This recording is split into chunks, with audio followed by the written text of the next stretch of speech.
Hello, I'm Isaac Hayes III, founder and CEO of Fanbase. And right now, we're accepting investors in our $17 million round to revolutionize the future of social media. Today, for just $399, you can own 60 shares of stock in Fanbase at $665 a share. Go to startengine.com/fanbase and invest today.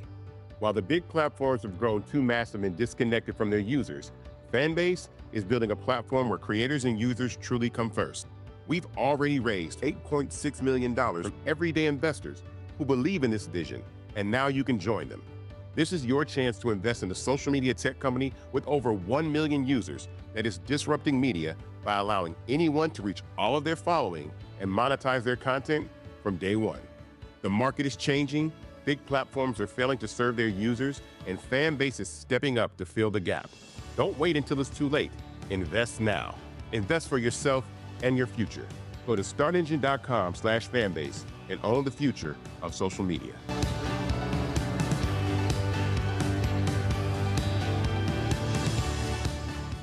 Folks, Black Star Network is here. Hold no punches. I'm real revolutionary right now. Support this man, Black Media. He makes sure that our stories are told. Thank you for being the voice of Black America, Roland. Stay black. I love y'all. All momentum we have now, we have to keep this going. The video looks phenomenal. See, this difference between Black Star Network and Black-owned media and something like CNN. You can't be Black-owned media and be scared. It's time to be smart. Bring your eyeballs home. You dig?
I'm Isaac Hayes III, founder and CEO of Fanbase.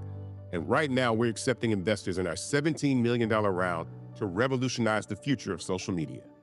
Today, for just $399, you can own 60 shares of stock in Fanbase at $665 a share. Go to startengine.com/fanbase and invest today.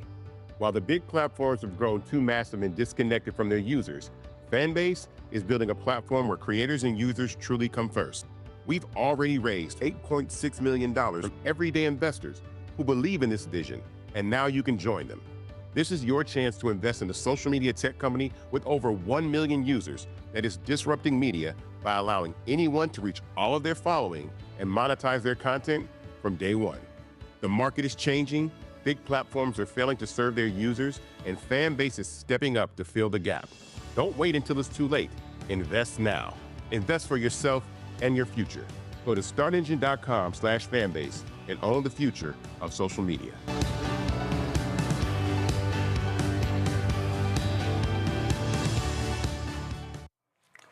Today's Monday, February 24th, 2025, coming up on Roland Martin Unfiltered, streaming live on the Black Star Network. Every day we witness hard-fought civil rights being stripped away. The Atlantic reporter Adam Serwer will talk to us about the Great Resegregation by Donald Trump and Elon Musk. Georgia Pastor Jamal Bryant will join us to talk about the upcoming Target fast and also his thoughts on the black MAGA Republicans who held up a picture of his face at the White House celebration. MSNBC has canceled Joy Reid's show. Tonight is her last show. Got a couple of things to say about that. Plus, former Vice President Kamala Harris took the center stage at the 56th annual NAACP Image Awards this weekend, where she received the Chairman's Award. I'll show you her acceptance speech. Plus, we lost two great musical giants, Roberta Flack and Jerry Butler. Folks, it's time to bring the funk. I'm Roland Martin Unfiltered on the Black Star Network. Let's go. He's got it. Whatever the biz, he's on it. Whatever it is, he's got the scoop, the fact, the find. And when it breaks, he's right on time and it's rolling. Best believe he's knowing. Putting it down from sports to news to politics. With entertainment just for kicks, he's rolling. It's on go, roll, roll, y'all. It's Roland Martin, yeah. Rolling with Roland now. He's funky, he's fresh, he's real, the best, you know he's Roland Martin now.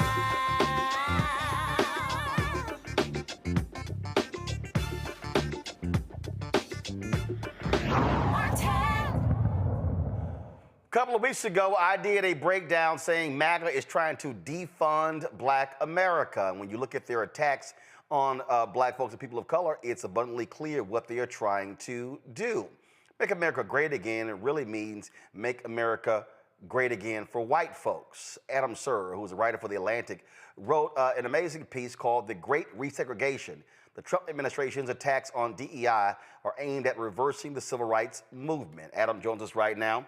Adam, look, I totally agree with it. As I said, when I broke that thing down, talking about their goal is to completely destroy the civil rights and the economic rights infrastructure that really has created the opportunities for African Americans. It is not like it's been great and perfect, but the gains that we have been as a result of those movements.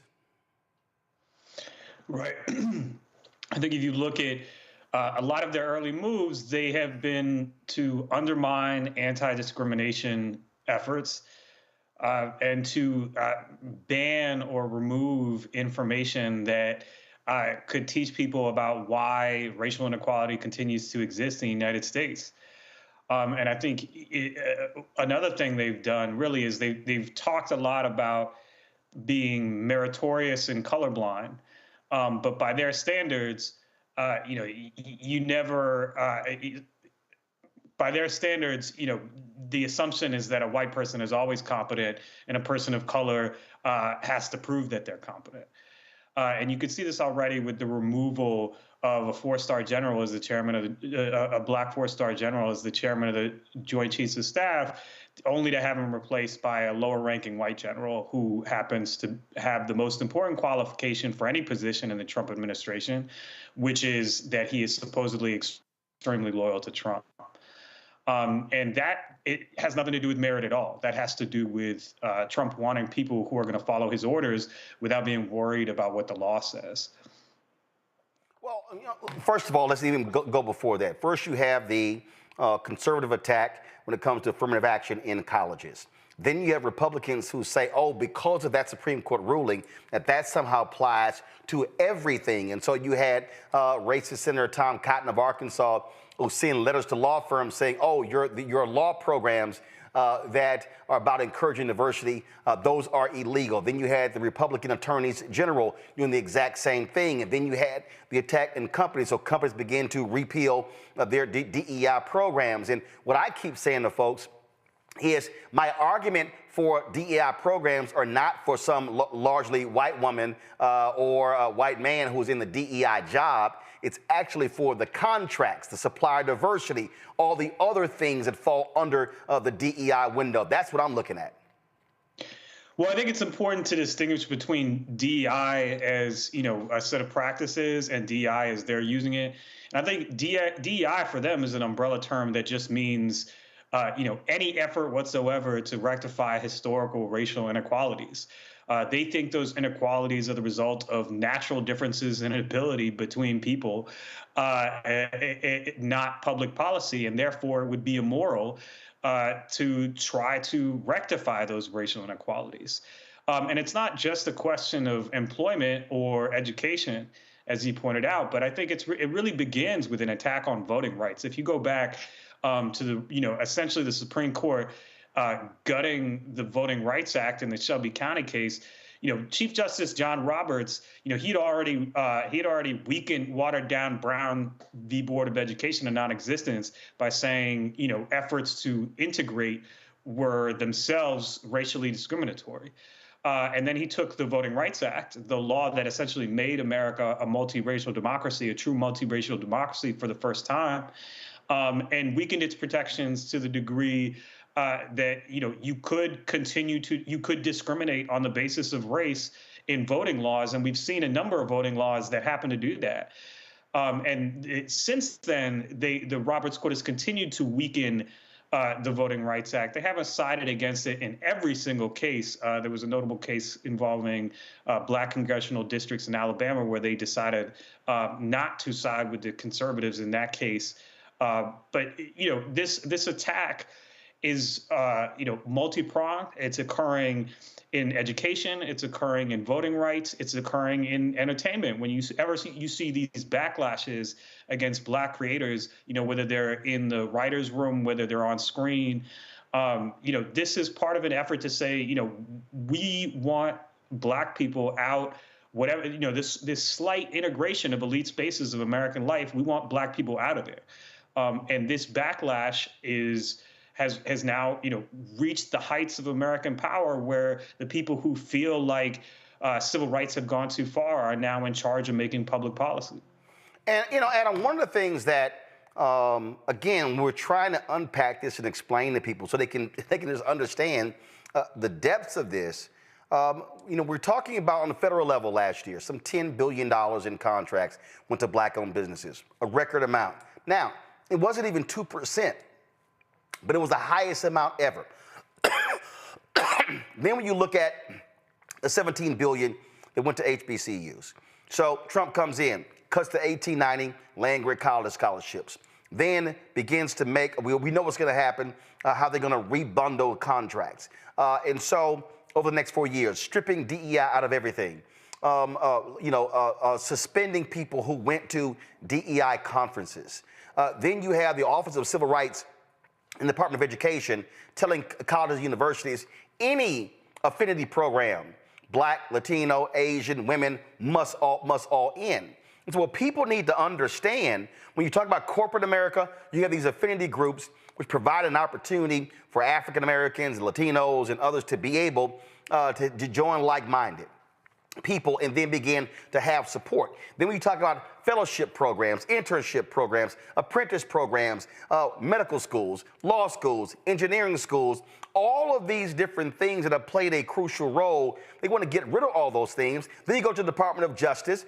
They want to shift away from investigating white domestic terrorism and now go after Black Lives Matter and Antifa. And so people need to really understand that Project 2025 lay all these things out, and some black folks acted as if, well, that's really no big deal, but they don't realize it is a full-on assault on everything that speaks to the interests of black people being able to rise and prosper in this country. This is not a game. This is not fiction. It is literally happening.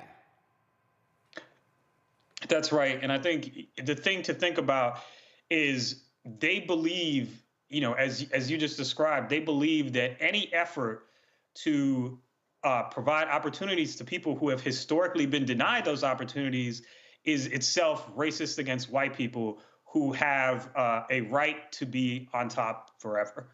That's an ideology that is fundamentally discriminatory, and yet they've inverted it to say that if you try to help out people who have historically not had opportunities, that's the real racism. And it's extraordinary that this is, essentially the ideology that is, behind the federal government, has control of the federal government right now. Well, and not only that, when you look at even just the statements being made, when Elon Musk is talking about birth rates, that's about whiteness. He is bringing an apartheid perspective to the country. When Donald Trump says, "Oh, let me attack South Africa because they're stealing land when they're not actually doing that, then we're going to withhold aid." That's really Elon Musk being pissed because USAID played a role in bringing down apartheid. When you see these actions, and for the people who yell, well, that's right, we shouldn't be spending money overseas, they don't really even understand that a lot of this stuff was also, frankly, repayment for America colonizing countries and trying to fix the wrongdoing they were involved in. And so this thing is broader and deeper, and really what Trump and Elon Musk and Republicans are trying to do is completely decimate this system, this infrastructure, so it is nearly impossible to reestablish it if Democrats ever get back in charge. I think, especially with Musk, if you've been on X recently, you've probably encountered the absolute avalanche of scientific racism that is present on the site. That kind of content seems to have been promoted since Musk took over. In fact, he often highlights it himself. And when I talk about scientific racism, I mean, the ideology, and it is a pseudoscientific ideology because race is not a biological reality. It is a pseudoscientific ideology that holds that race determines, your intellectual, creative, human potential. And so if you subscribe to that ideology, then it makes sense to discriminate on the basis of race because you have a sort of almost caste system-like belief about who is capable and who is not, who is capable of discharging certain responsibilities or performing certain kinds of jobs. And unfortunately, that kind of perception it seems to be very popular among the people who have a lot of power in this administration. I mean, Musk himself, as I said, has promoted scientific racism on numerous occasions, and that when you have that kind of worldview, then you just assume that as conservatives seem to have done recently with any, catastrophic issue, that if something goes wrong, then it must be the responsibility of a person of color who did not really earn their position. Yeah. Aren't you getting a kick out of it was DEI that caused the plane crash, and then we found out the pilots were white? Oh, it's as if that thing just disappeared. Well, I mean, they're just staying on message, right? They're saying if your workplace is diverse, it's because the people who are not white who are there didn't earn it. And they say that sometimes explicitly. And what's useful about the term DEI for them is that they say DEI and allows them not to say what they really mean. Which is the N-word. And sometimes, yeah, sometimes they're saying DEI with a hard R, correct. But they're not just talking about black people. Sometimes they're talking about women. Sometimes they're talking about LGBT. Hold on, white women. I mean, the administration. White women. Yeah. Sometimes they're obviously not interested in protecting LGBT people from discrimination either. So this is really about reordering society into the sort of traditional hierarchies of race and gender that they feel are appropriate, and using government power to do that. Here's what I have been saying to people. In fact, I was saying it in real time. That this is what we saw. First of all, in May will be the 5th anniversary of the death of George Floyd. And here's the death of George Floyd and the reaction to it is what I think truly scared white America. And this is why I say that. Because, first of all, this was the first black movement that in the history of America where a majority of Americans agreed with it, the Black Lives Matter movement. And I think there are forces in white America say, especially on the right, oh, hell no. And let me be real clear to people who are watching. This is not just Republicans, some white Democrats as well. That was the basis of what I laid out in my book, White Fear. And so what do we then have? They saw young white people, young Latino people, they saw young people embracing the movement, demanding change. I never forget, Adidas announced that they were going to do a $10 million donation, and I forget, have a certain percentage of new hires. The white folks in the company went crazy. The next day, the CEO of Adidas had to announce it was going to be a $100 million commitment, and they increased the percentage of new hires were going to be people of color. So what happened in 2021? Attack Black Lives Matter. What happened in 2022? Attack critical race theory. What happens in 2023? Attack woke. 2024, DEI. All of those things were all a response to the national response to George Floyd. So they were pissed off that the database was created for corrupt cops or cops that have killed people. They were angry that companies were creating DEI programs and were prioritizing diversity, people of color, when it came to jobs, when it came to investment, when it came to supporting things. And so the Christopher Rufos of the world, the folk on the right, they said, what we cannot do is we cannot have a generation of white kids learning the real history of America. So they attack books, ban them, they attack education. People need to understand this did not just happen. This was a clear, organized, well-funded effort to decimate everything in the aftermath of George Floyd's death.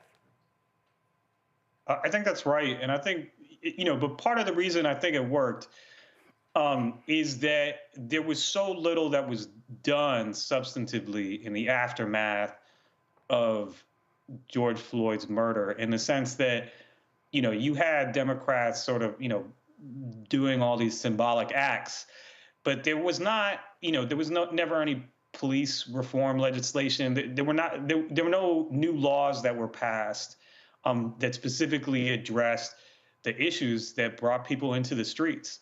And so when Republicans started saying, liberals and Democrats, they're insincere about that. They're insincere about this. They're cynical. They're just using this movement to control what you say and what you think.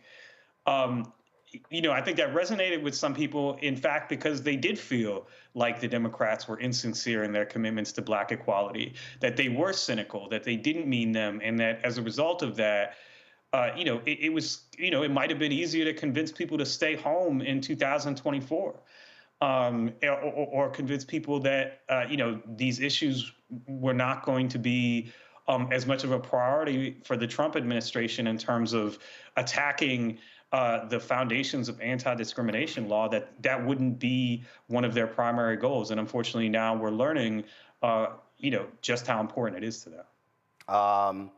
So, Adam, what do you see moving forward? I mean, the reality is we're just entering the second month. This is 4 years. Republicans are going to be controlling the House and the Senate at least for the next 2 years. I get asked this all the time. I got asked this a lot at the Image Awards this weekend. I get asked this. I got asked NBA All-Star Game. It's, man, what do we do? What do we do? Where do we go? What do you say to people who ask that question? Look, I'm a journalist. I don't know how to tell people how to respond to this. So, okay, so what do you tell journalists how we need to be covering this? Well, I will say this, right now, most of the things that Trump is doing are unconstitutional. He is trying to do by executive order, things that require Congress. And so the question is, how much of this are the courts going to stop, and how much is Donald Trump going to listen to the courts? But ultimately, enforcing the Constitution is going to be up to the people. People have to respond to what this administration is doing and let them know that they are unhappy with this stuff. People are going to have to get involved and assert their priorities in order to counter this. If it's something that they want to stop, they're going to have to be active. They are not going to be able to rely on the right-wingers on the Supreme Court or the conservatives, the Trumpist conservatives in the judiciary to protect their rights. They're going to have to do that. And I don't have a roadmap for how they should do that because I'm not a political strategist. But I do think that ultimately it's going to be up to the people to protect their rights because the institutions in American life that were set up are surrendering one by one to Donald Trump. All right, Adam Serwer with the Atlantic, folks. Be sure to pull the article up. Check out his piece, The Great Resegregation with the Atlantic. Adam, thanks a lot. Thank you. Folks, going to go to a break. We're going to talk about my panel next about this topic. You're watching Roland Martin Unfiltered right here on the Black Star Network.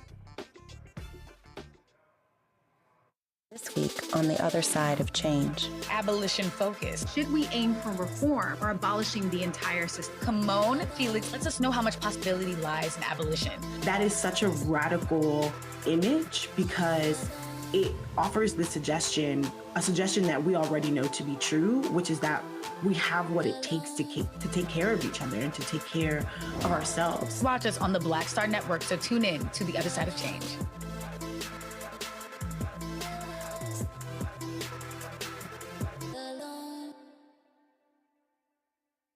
On the next Get Wealthy with me, Deborah Owens, America's Wealth Coach, have you ever had that $1 million idea and wondered how you could make it a reality?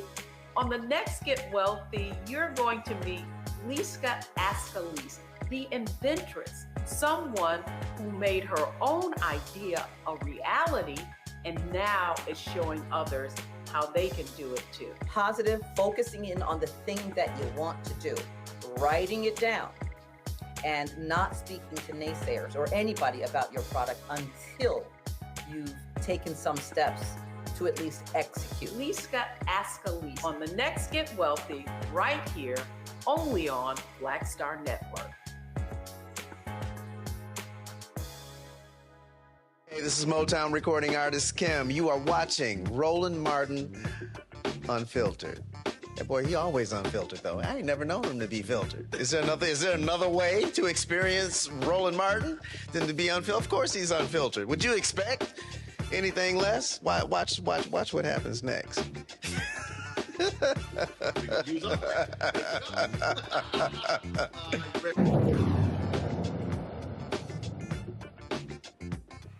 All right, folks, my panel, Jonquil Neal, attorney for the Jonquil Neal Law Firm out of Atlanta. Derek Jackson, state representative out of Georgia, District 68, joins us out of Atlanta. Dr. Julianne Malveaux, economist, author of Surviving and Thriving, 365 Facts in Black Economic History, and the president emerita of Bennett College, joining us from D.C. Glad to have all three of you here. Derek, this is very simple. I'm going to start with you, and that is, again, this is all about how do you attack the economic and the civil rights. And if people think that that's not what's going on, they clearly are not paying attention. It is very clear. Hey, Roland, not only they're not paying attention, they don't understand history. This is not the first time individuals try to resegregate us. If you go back to the times of Reconstruction, when Frederick Douglass and those started passing the 13th Amendment, 14th Amendment, and the 15th Amendment, folks were upset when Woodrow Wilson became president. Grand Dragon himself did not like what was going on. Then they formed the KKK. And so if folks don't understand what's going on, they're sleeping at the wheel. Here's the bottom line, Roland. If I may evoke the spirit of Joe Madison, the Black Eagle, we know what's going on. The real question is, what are we going to do about it? We got to do more than just stay silent. We got to show up and show out. We got to boycott. We got to protest. We got to let our voice be heard because our ancestors prayed too hard and prayed too long and suffered greatly for us to just stay silent. And so that's the real question. What are we going to do about it? And here, starting in Georgia, we've been doing a lot. We've been making our voice heard. We've been protesting. We've been boycotting Target and others. We just cannot stay idle because the future, Roland, is going to look back at this time and ask, what did we do in 2025? Not what Thurgood Marshall, not what Dr. King did. What did we do? And the question will be asked, and depending on what we do today, will determine that answer.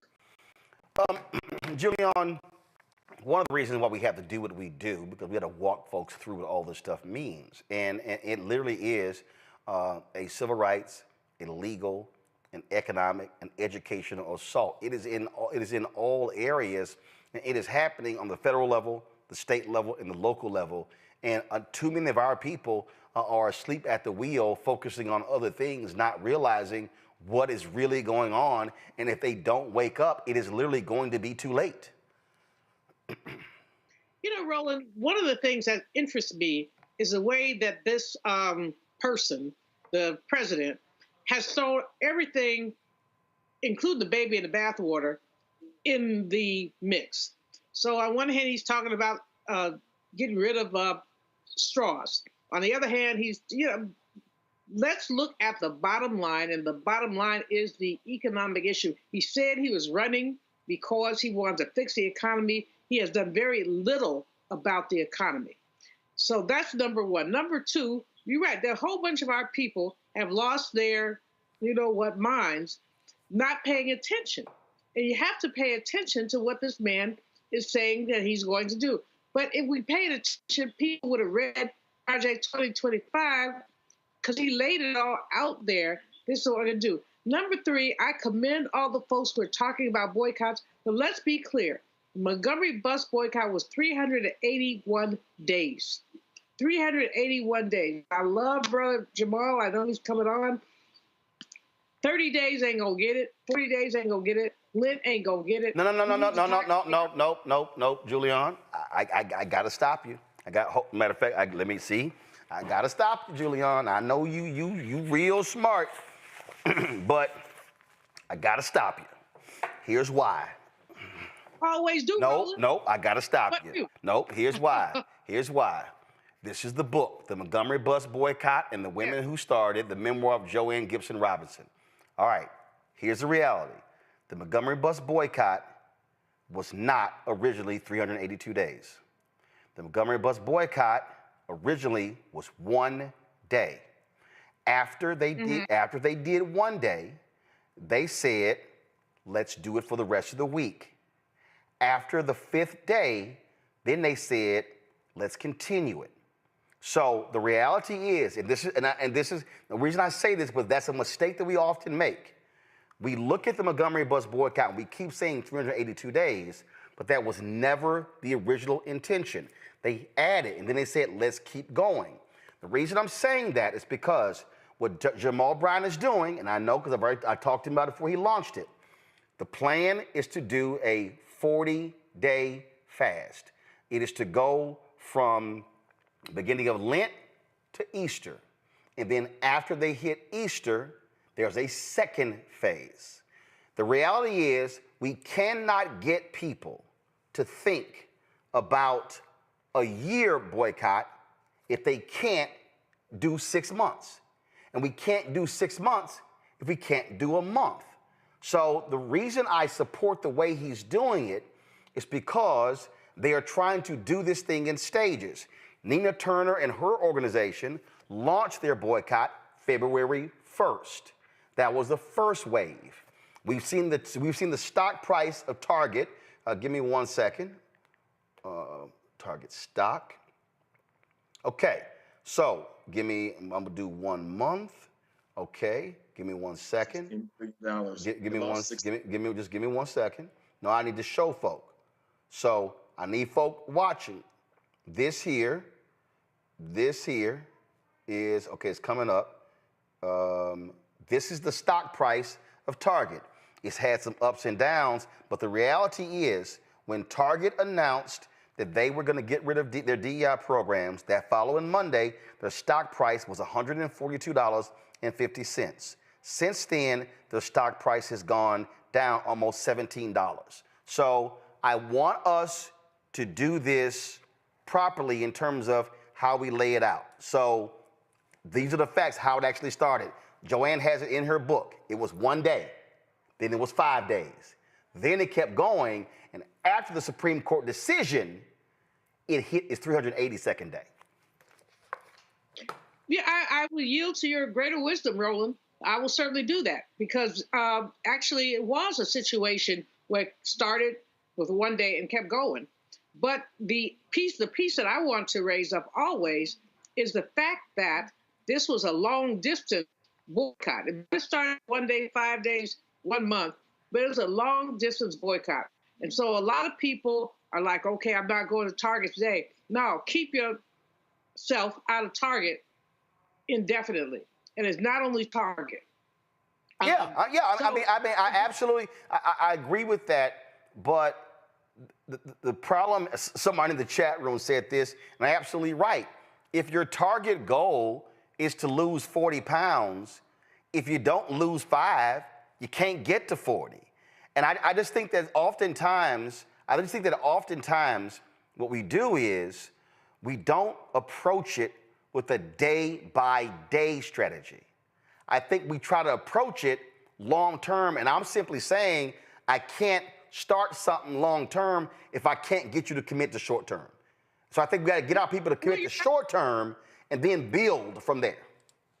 No, you're absolutely right that, yard by, my mom used to say, yard by yard, life is hard, inch by inch is a chinch, and inch by inch is, not go to Target today or tomorrow and figuring it all out.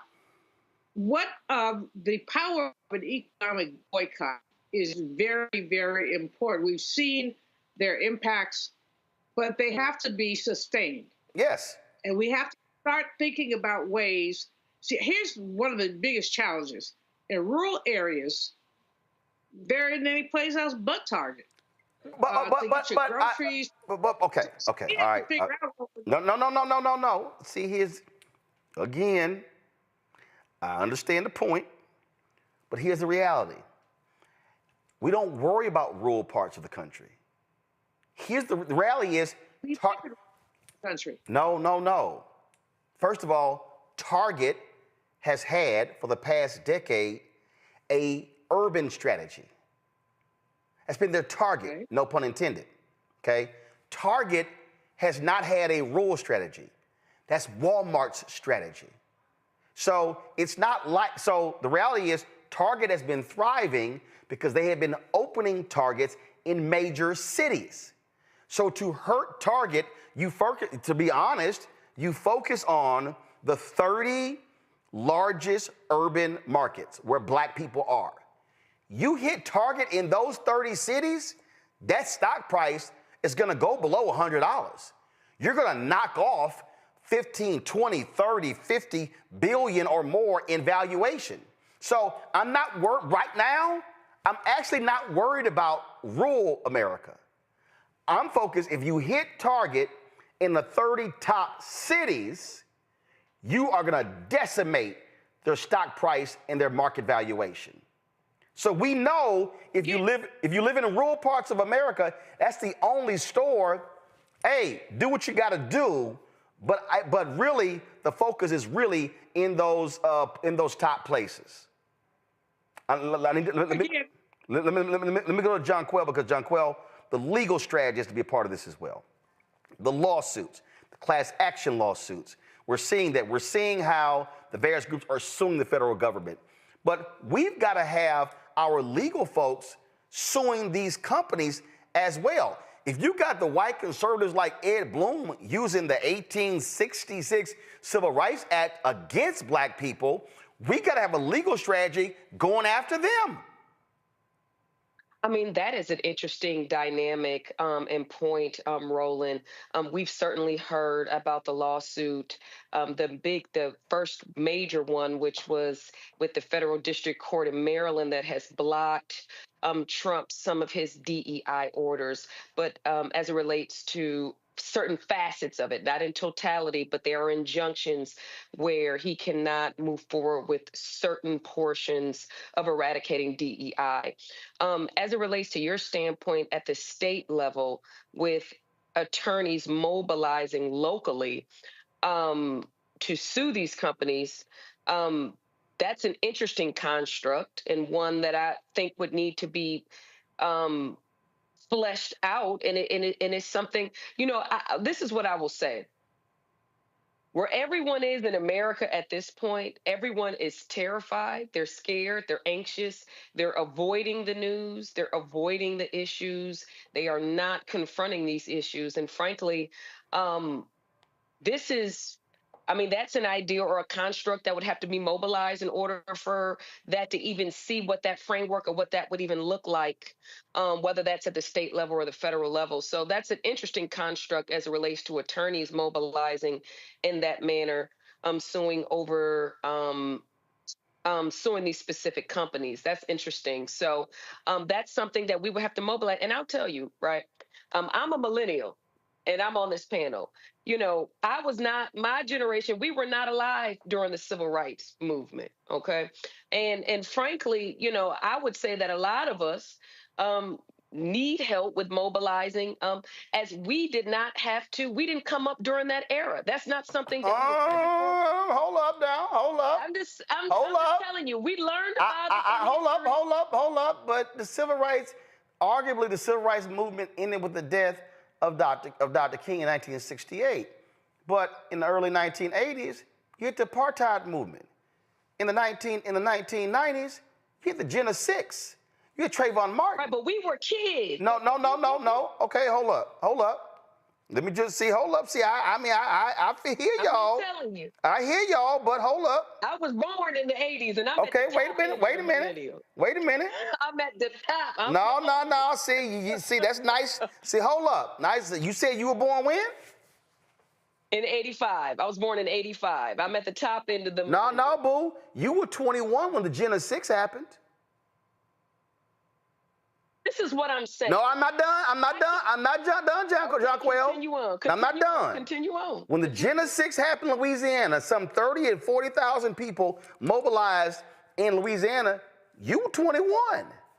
Trayvon happened in 2012. You were 27. So the reality is, wait. Okay. Then Michael Brown.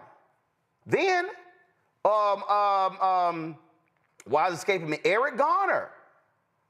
So the reality is, there have been movements, there have been actions where people have mobilized when you have been in your 20s and 30s. So the civil rights movement is one thing, but we've had events that have happened in the 70s, in the 80s, in the 90s, in the 2000s, in the 2010s, now the 2020s. So nobody has an excuse where they can't get involved in something, because shit has gone down in every generation. So that's not what my point was. Okay. What's your point? I'm aware, and we're aware of those things that are happening. But what is going on now is, in my humble opinion, is fairly radical. It is something that we have not seen before. And just talking amongst, people in my age group, they want to be involved, but they're not sure. And a lot of people are taking an avoidance standpoint because their anxiety is so high. So what I'm merely stating is that with mobilizing and the different efforts, and I'm aware of the Target effort that's coming down on March 5th, but I'm just saying as a whole, I definitely, humbly speaking, is saying that I think that, this is somewhat uncharted territory. It may not be. Maybe I'm wrong. No. I'm saying. Listen, I did something last week, and it's just, to me, it's the real deal. I think too many people who are millennials and Gen Z are making excuses. I got the whole deal about it's a lot going on. Folk are, I forgot the word that you used. Anxious? No, not that one. Oh. It's how they're feeling about what's going on. But the reality is, folk who are millennials, they were here when George Floyd happened. They were here when Eric Garner happened. They were here when Michael Brown happened. They were here during the Black Lives Matter movement. The problem is, folk today, to Julian's point, ain't put their marathon shoes on. They had their sprint shoes on. The problem is, folk figured, oh, Obama's elected, we good. No. When Doug Wilder was elected the first black governor of Virginia, we were not good. When Thurgood Marshall became the first black on the Supreme Court, it wasn't like, yo, we good with racism in the criminal justice system. And so what has to happen is we got to have folk stop checking out. I said last week that my issue with folk who are 18 to 50, my issue with people who are 18 to 50 is that they have been making withdrawals from the bank of black social, from the bank of black justice, and they ain't made no deposits. That the generation that was going to the council meeting, was going to the school board meeting, was going to the county commissioners meeting, was going to the state capitals, was coming to Congress, the folk who were mobilizing and organizing, the folk who were working the polls, the folk who were precinct captains, the folk who were going door to door, knocking on doors, trying to get people to vote, the people who were forming civic clubs and community clubs, who were neighborhood watchers, those folks, like my parents, are now in their late 70s. And some of them are becoming ancestors, or some of them are retiring. And so this is the moment when I need I need Gen X and millennials and Gen Z to step their ass up. And if somebody says, well, I don't know where to go, I said what it lays out in Nehemiah. You start right in front of you.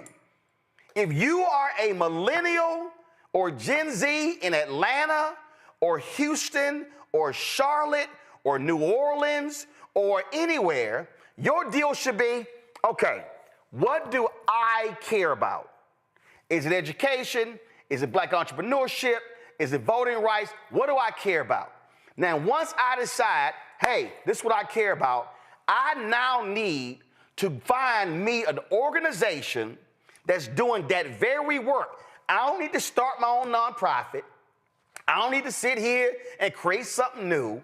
Whatever you want to involve yourself in, there is something that exists right now to actually do it. Then I need them to show up. I need them to join. You know as well as I do, it's a bunch of us walking around. Because you want to be correct. You're a Delta, right?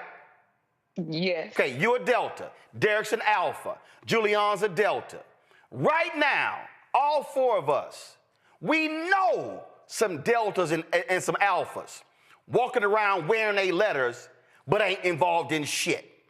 We know some folks wearing their letters.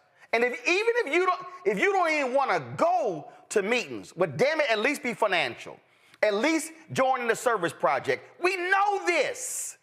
So the problem is, we got to be willing to challenge some folks saying, what did the late Joe Madison always say? What are you going to do about it? And the struggle that we have right now is that generation that took us from the Black freedom movement known as the Civil Rights Movement, and then took us through the 70s, and took us through the 80s, and took us through the 90s, and brought us to 2000 and 2010 and then 2020, those folks, they truly are tired. And when I think of the brothers and sisters that made Atlanta, every Negro in Atlanta who is calling today the Mecca, that's because it was some folk that elected Maynard, that elected Andrew Young, that re-elected Maynard, and elected Bill Campbell, and elected Shirley Franklin, and elected Kasim Reed, and elected black mayor after black mayor. But it's been close the last 2 or 3 times. Atlanta almost came close not having a black mayor. So I just need folk to step up and stop stepping out. Now y'all can respond, Jonquel, then I'm gonna go to Derek, then Julian. Well, we are getting to my point, right? So my point is that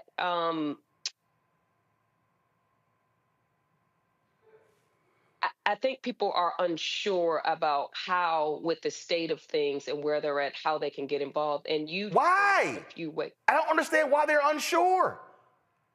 What? I don't understand what that means. I really don't. What do they care about, and have they joined anybody? Well, that's a fair question. That's the problem.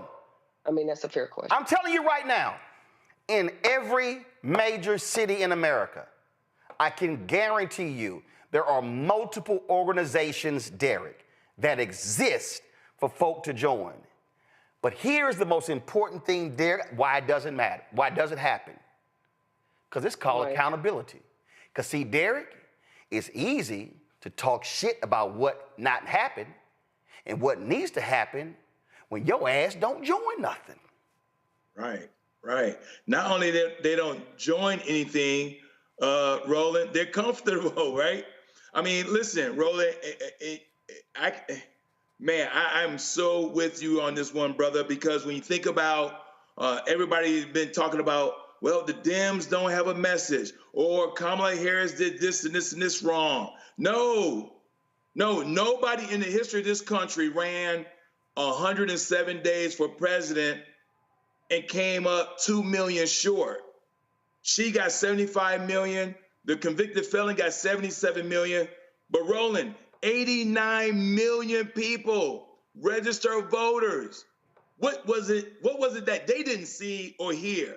Because we talked about Project 2025. We talked about you may lose your job. And now there's 89 million who did not participate like the other 152 million, Roland. They calling my office up, saying, I just lost my job at CDC. I just lost my job at FAA. I just lost my job at TSA. They thought, and listen, Roland, I'm going to be honest with you. They do not look like any of us on this panel that's calling my office right now. They voted for him. And so people just got too comfortable. And so I always say, you got spectators and participators. Spectators, you're going to have to live what the participators do. And so those 89 million registered voters, and then I like to bring it to Georgia because I love what you said, Roland. We almost missed Atlanta having a black mayor. 740,000 black and brown folks in Georgia did not vote. 740,000. There's 2.7 million of us in Georgia. And so we can control our own destiny. We can have the number of governors, lieutenant governors, the attorney generals in Georgia. And so that's 740,000. I challenge them all. Join NAACP, join the Urban League. And if you are a member of the Divine Nine, as you stated, Roland, be financial. Because there's a lot of work to do, because it's too late when you lose your job to make a protest and boycott. Let's get on the front end. You know, Julian, there was Nakima Levy Pounds. This happened in Minneapolis. They were very frustrated with the NAACP there. Sure, what these young folks did? They became members. and then they ran for office. And because they brought in more people, they won. They took over the chapter. I remember when I was in Chicago, and black folks used to call in to WVON radio, my show on WVON, and they would complain about the NAACP. And I said, take it over. What do you mean? I said, well, you as one person, you need to go in and join with $30. And then when you get there, you say, when the last time we had an election? And then when you find out, well, how many people voted? I said, so let's say the person got elected with 100 votes. I said, well, then go out and recruit 124 of your friends, and y'all come back and join. Don't tell nobody what y'all doing. And when it's election time, run everybody for every position and take the whole thing over. Well, I said, hold up, I don't understand. Why you give me excuses? I said, either you take it over or shut the hell up. And it was like, I don't know. I'm like, right. Because that's gonna require some work. It's gonna require some work. $5. The youth membership was $5. So we got, and the old man who was the president was interesting. So we got folks $5. I stole some money, or I didn't steal it. I reappropriated some money from my mama's pocketbook to get some of my friends to join, and we took it over. And that's what I am frustrated with my soror here. I love her dearly. I'm so happy to be on this panel with her. But I'm frustrated by the young folks who say, we don't know what to do. The playbook is out there. You do know what to do, and we must do it. I'm lining up with my brother who's talked about what's happened in Atlanta. It's happening all over the country. Our younger people are sitting back like they don't know anything. But hell, they came up under us. They got to know something. They've got to know something. And here's the bottom line here. What we see is a conspiracy of silence. I'm so glad you have the brother on from the Atlantic to talk about the resegregation, because it's really important what's happening. What we're seeing is a lot of people, they not in it. I just had one of my white neighbors telling me, I don't even know why she talks to me, telling me, though, that her niece got laid off from a health lab somewhere in the middle fiddle somewhere. She's like, well, what can we do? I tried to keep my language clean, but I'm thinking, if you had not voted for that man, we would not be in this situation. So the fact is that some people do not believe that fat meat is greasy. They do not believe that Project 2025 was a playbook, and now we're all feeling it. And I don't think there's anybody on this panel or anywhere else who would say government could be streamlined. But streamlining government and wholesale layoffs, 5,400 here, 3,000 there, USAID workers stranded abroad. That's not what they voted for, but that's what they got. Got it. And so we move ahead into 2026 midterms. Stay home system. Actually, you can't get to 26 until you deal with 2025 local elections. Let me let Jonquel respond, and then I got to go to a quick break and then go to my next guest. Go. I'm gonna say this real quick. I think everybody is missing my point. My point is not to state that I'm unaware of how to be active. I'm extraordinarily active in the community. What I was stating is that my generation specifically did not grow up under the conditions during the civil rights movement with having to deal with racism to that magnitude to the day-to-day. And as a result of the hard work that our ancestors and frankly my parents and other people have had to put in through their tenure so that we could have the life that we have had in America, it has developed into a level of it being stagnant or being uninvolved as a result of that. And what I'm stating is that the state of the country at this juncture is beginning to outwardly appear that it is really going back to that way, although there have been significant incidents after that.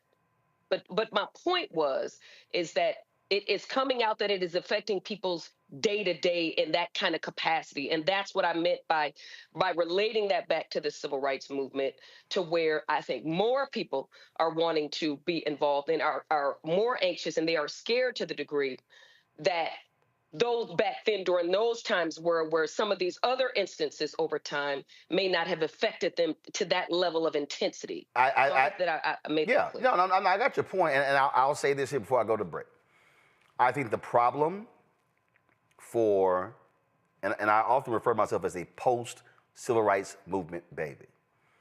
The problem for post-civil rights movement babies, and that's Gen X, that's millennials, that's Gen Z, and now Gen Alpha, is that, as I said, we are still living off of the hard work of baby boomers in the previous generation. Correct. And a lot of us fell for the okie doke. We actually believed that we would not have to fight racism. We actually fell for the okie doke. And I was on CNN telling people, don't believe that BS, that we lived in a post-racial America. Many of us were shielded by parents from the harsh realities of redlining, of segregation in homes, and the things that we encountered. So we actually believe that we lived in this, as that scene from Scandal, when a man says, you're running around as bombs are going off, and you're mistaking it for a field of daisies. And so what we have to recognize is now that Gen X and Millennial and Gen Z and Generation Alpha is now faced with the reality of what they're doing, the question now is, are they going to wake the hell up? The question now is, are they going to get their asses off the sidelines and get away from the brunches and get away from taking 8-10 trips a year and doing all, and listen, we all have done fun things, but are they going to get in the game? Are they actually going to be able to do something? Are they going to sit here and step up? Are they going to join organizations? Are they going to recommit themselves to the advancement of Black America? Because if they're not going to recommit, if they're going to stay on the sidelines, if they're not going to get involved, then they're going to get exactly what the opposition is going to do, and that is they're going to run roughshod over this system while too many are sitting idly by, as I said, engaging in bullshit conversations about a housewives show, or if LeBron and Michael Jordan is the GOAT, or some other stuff. I don't give a shit what Married to Medicine is talking about. I don't give a damn about no Hollywood, Zeus Network. I don't give a damn who Jocelyn is fighting. I don't give a damn about any of that stuff, but what we cannot have is another generation of Black folks who are ill-informed, who don't watch news, who don't listen to the news, but would rather say, I don't want to hear all of that stuff because it's just too much. But then when that stuff comes to their front door, they then go, I wish somebody would have told me. Well, you had the opportunity to access the information, but you opted not to for some other stuff. And that's really what we're being faced with. I'm going to go to a break when I come back. Pastor Jamal Bryant attacked at the White House. He's got some words to say about that.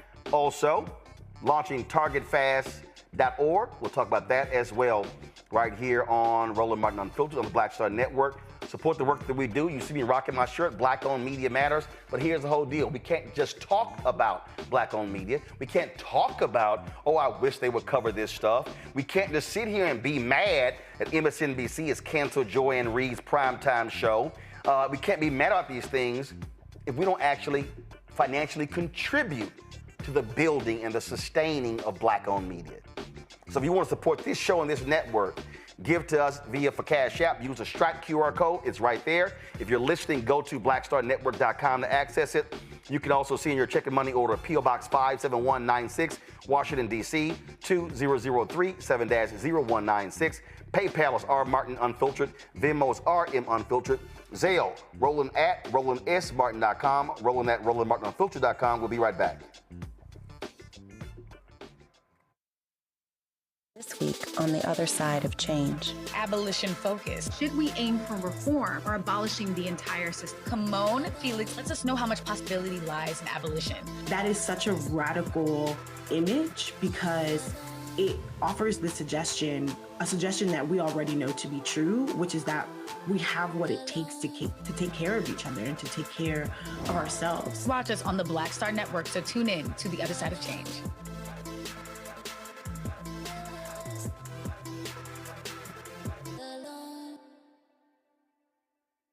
What's up, y'all? This is Wendell Haskins, a.k.a. Win Hogan at the Original T Golf Classic. And you know I watch Roland Martin Unfiltered.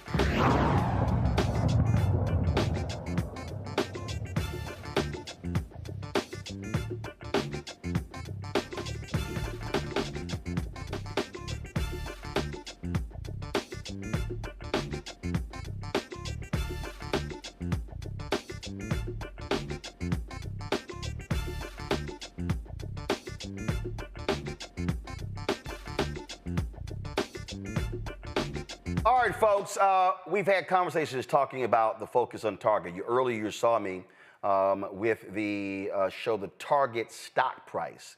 That effort was launched by Nina Turner's organization. That commenced on February 1st. Ever since then, you've seen the actions take place all across the country. You've even seen some folks going to Target, filling their baskets up with groceries, and then going to the counter and literally saying, oh, no, I'm sorry, I'm not going to buy these items because y'all are not supporting DEI. And we talk about DEI, it's not just, folks, it's not just, again, as some people rightfully say, oh, these DEI positions largely held by somebody white.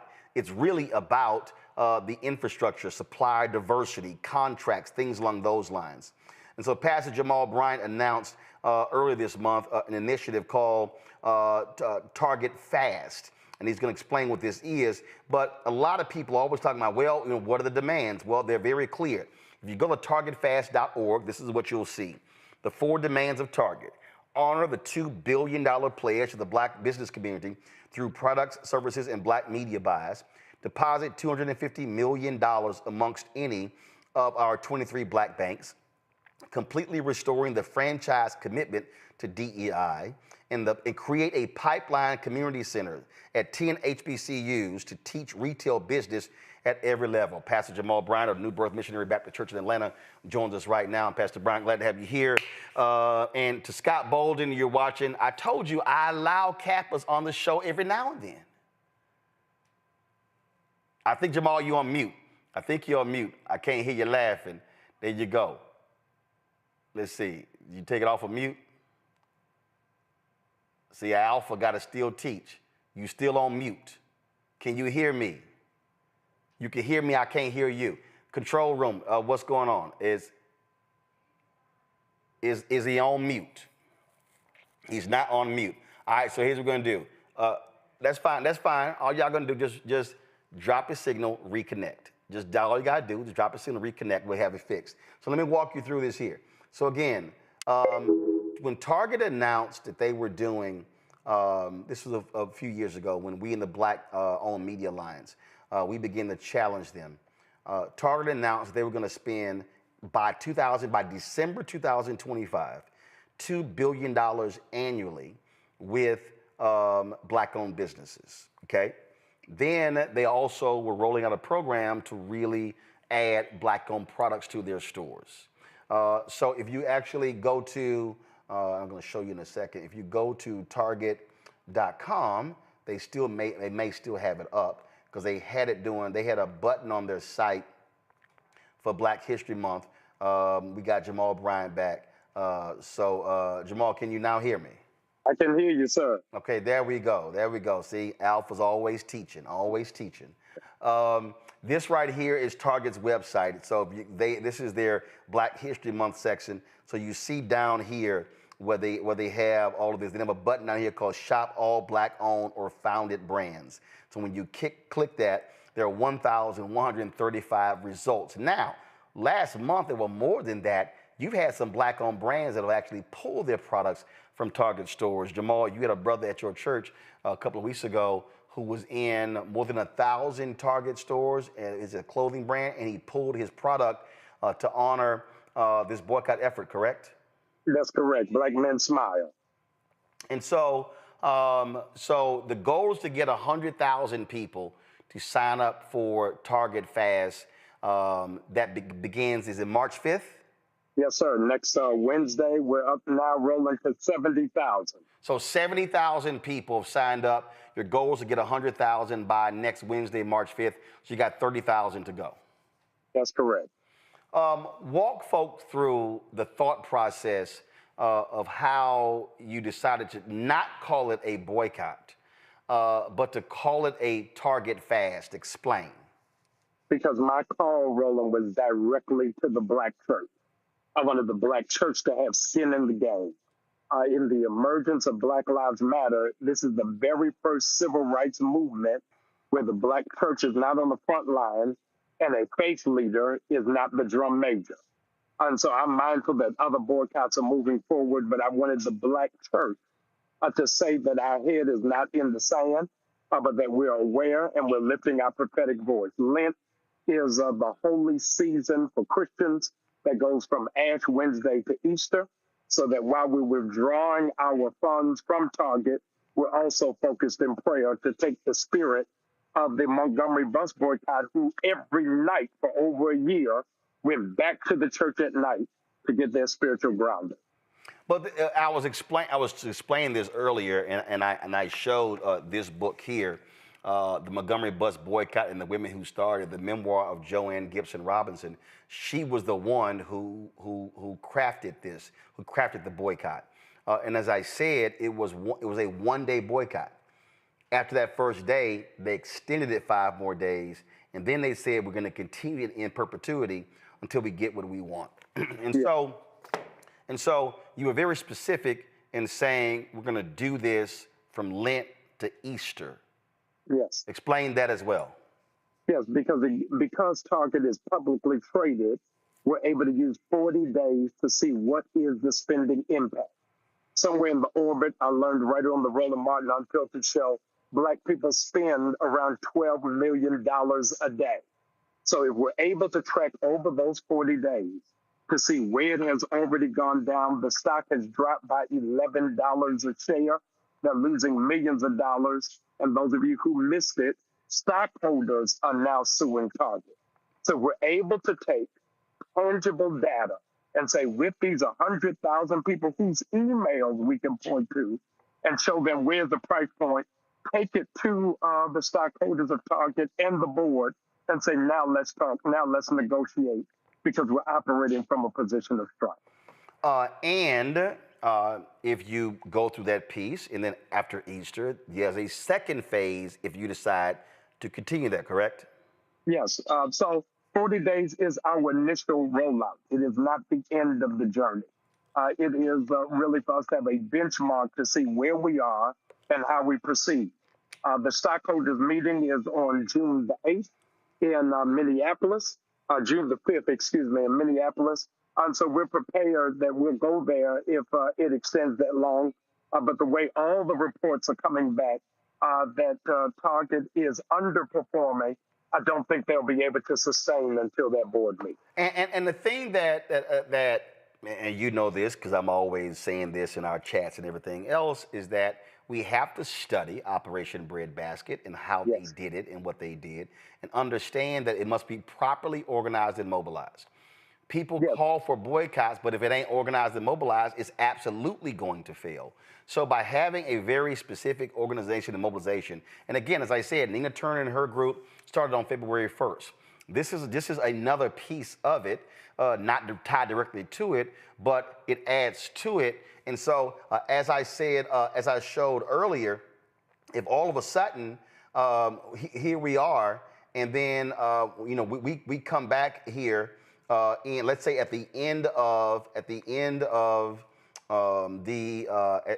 after Easter, and if we come back and all of a sudden I'm able to click this 1 month right here, and all of a sudden I see that Target stock goes from today $125.77, and it goes month. It's right here. Target stock is down 8.79% or $12.12 in the past month. That's critically important. If that thing drops to 120, 115, 110, they are losing market cap. They're losing billions of dollars. And that's what people have to understand. But if it's not organized and mobilized, it will absolutely fail. Yeah, this is the information age, and knowledge is power.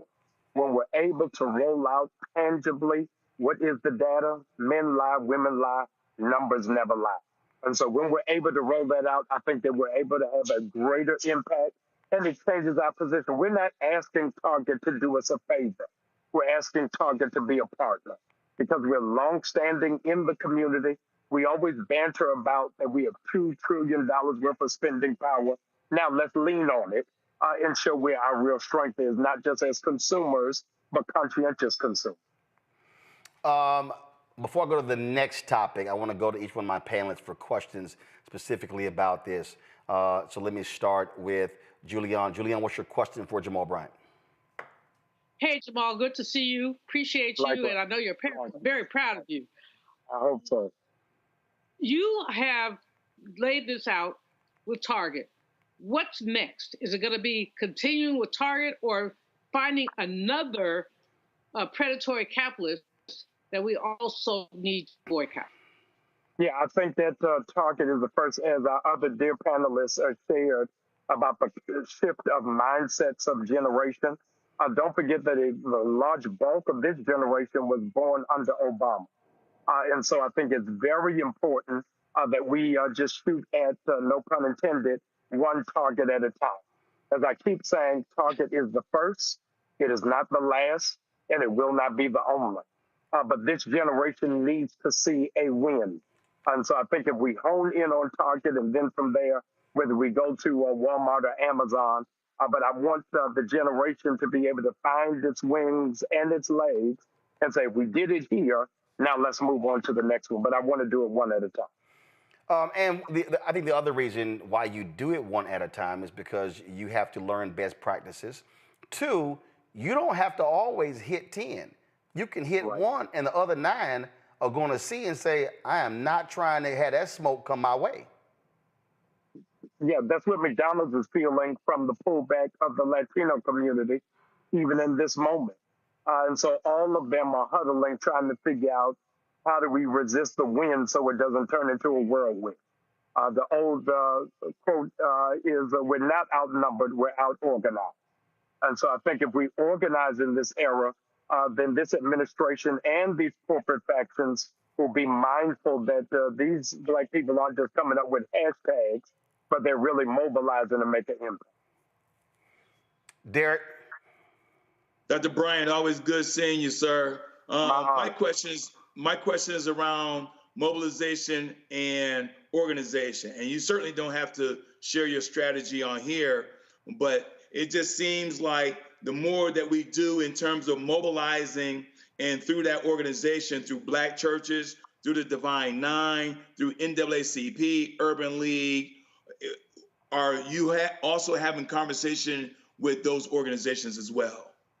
I am, particularly around the Black denominations. Again, I really wanted the church to take the lead in the forefront. A super bad sister, whose name now escapes me, from Harvard University, said that the revolution is a 3% rule. You don't need everybody to do it, but if 3% of the population get a made-up mind, they'll change policy, they'll change culture, and they'll change society. Let's not forget in our fantasy island memory of Dr. King that the reality is most of Black America wasn't supporting Dr. King at the time of his assassination. The Baptist convention split. So we don't need everybody to do it.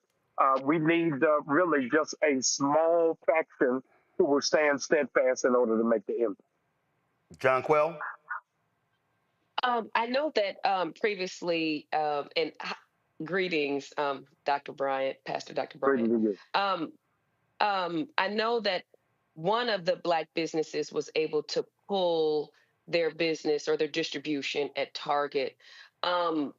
Do we know anything about any of the other Black businesses that may solely be distributed by Target or anything in relation to them and kind of where they stand on these issues? Thank you so very much.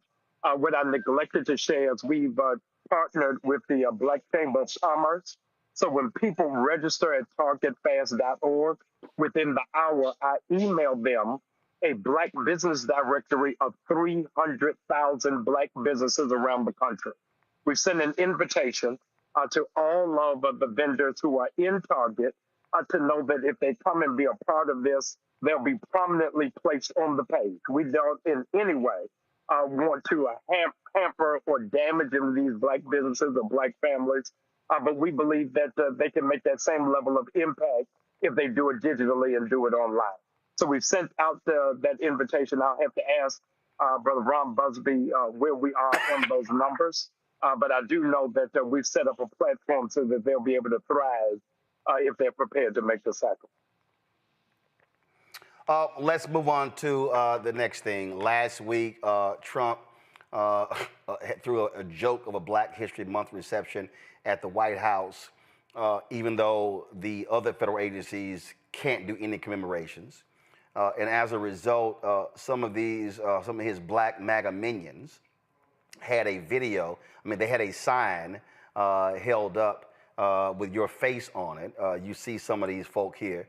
And they roll that video of that one of those minions posted where they were waving the sign with your face on it. The White House. Oh yeah. And hey, everybody here, Kash Patel has been confirmed as an FBI director. Who's ready for some heads to roll? Let's go. Kash, I know you got the receipts. Hold them mother suckers accountable. Show all delete. Yeah, that's right. Jamal, yeah, that's right. So they did that, and you responded very clearly yesterday from the pulpit. Y'all been praying for me all week. You've been nervous all week, but I ain't afraid of the spooks that sat at the door. These runaway slaves hiding in the White House gonna throw my picture up thinking that I'm gonna be afraid. If you got real courage, don't show my picture. Show the picture of the one that fired the Black Joint Chief of Staff from the military. If you gonna show a picture of the CEO of Target, Walmart, McDonald's, and Amazon that does not recognize black dollars or black business. If you gonna put up a picture of the state legislators in Florida that are banning black books. If you gonna put up the picture of the one who is stealing classified information from the IRS and Social Security. If you gonna put up a picture of those that don't want your mama to pay $35 for insulin and your child to pay $35 for inhaler. If you gonna put up a picture of those that are jailing children and separating families. I ain't ever scared. In case you forgot, I'm from the west side of Baltimore. If you got a problem, pull up on me.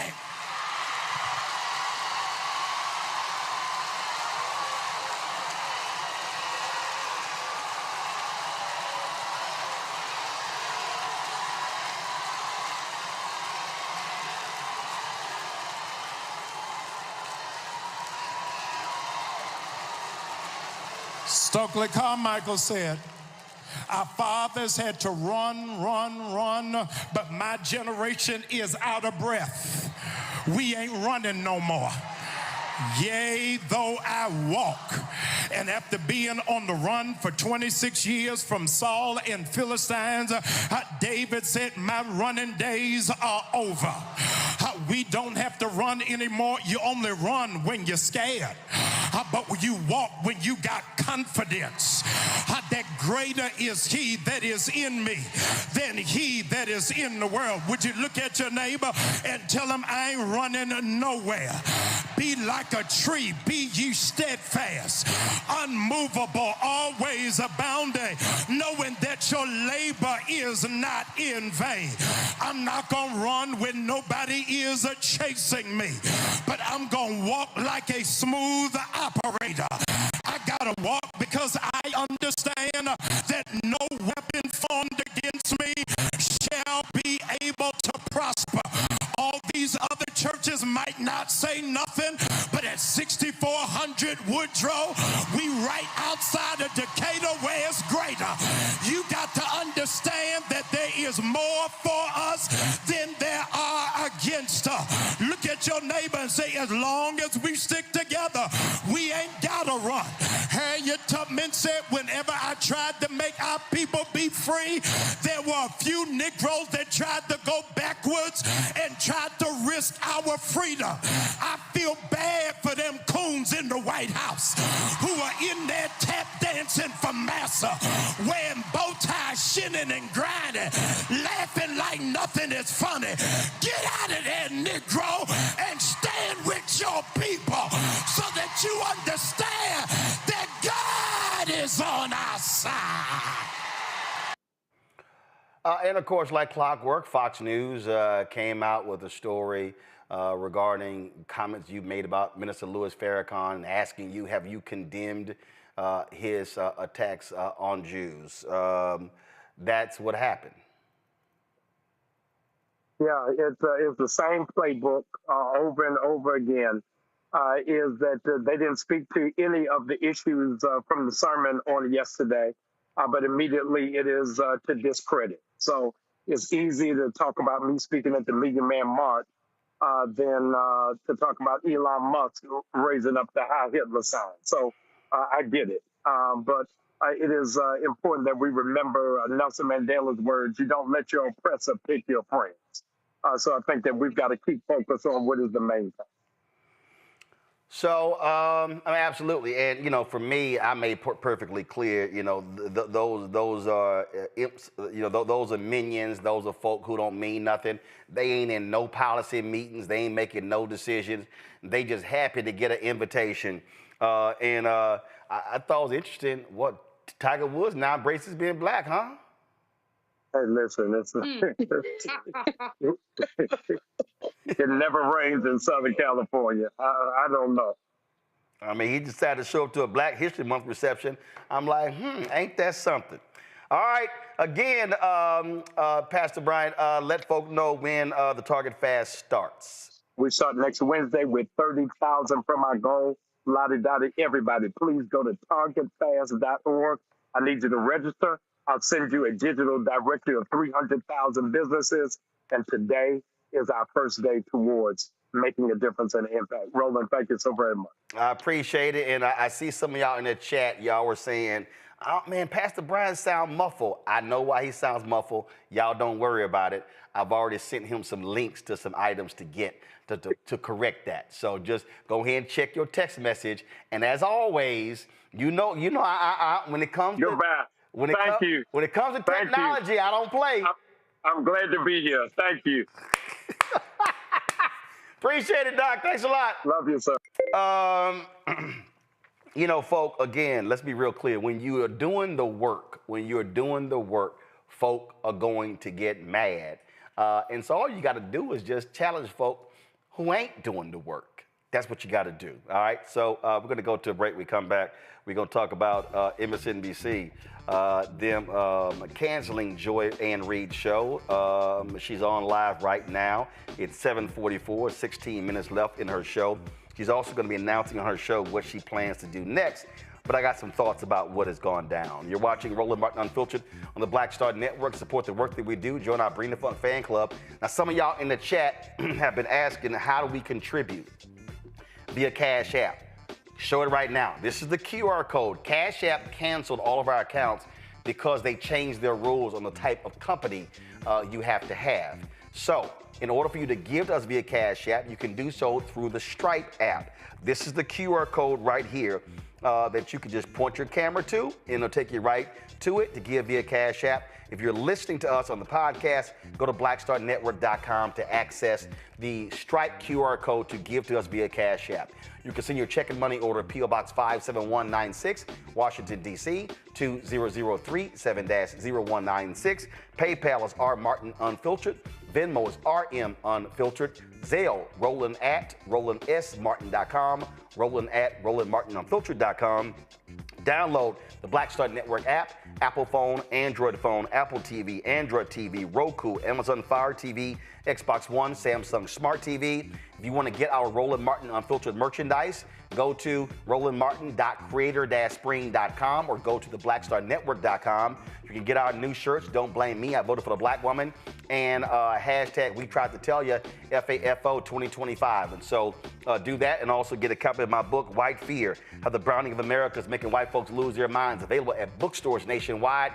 You can get the audio version that I read on Audible. Thanks a bunch. We'll be right back.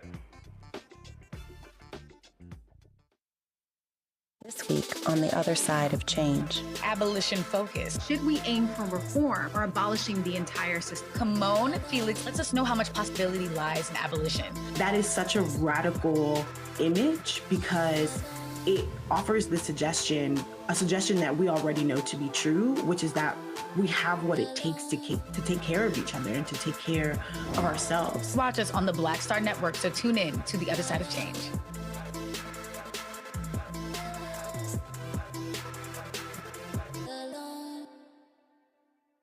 On the next Get Wealthy with me, Deborah Owens, America's Wealth Coach, have you ever had that $1 million idea and wondered how you could make it a reality?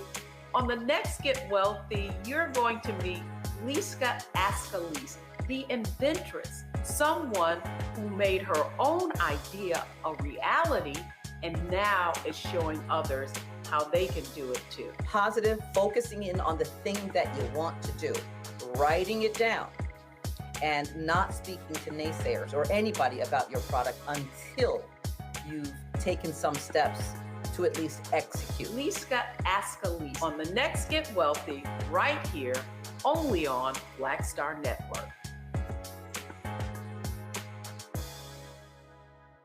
Hatred on the streets, a horrific scene, a white nationalist rally that descended into deadly violence. White people are losing their damn minds. As an angry pro-Trump mob storms the U.S. Capitol, we've seen shooting. We're about to see the rise of what I call white minority resistance.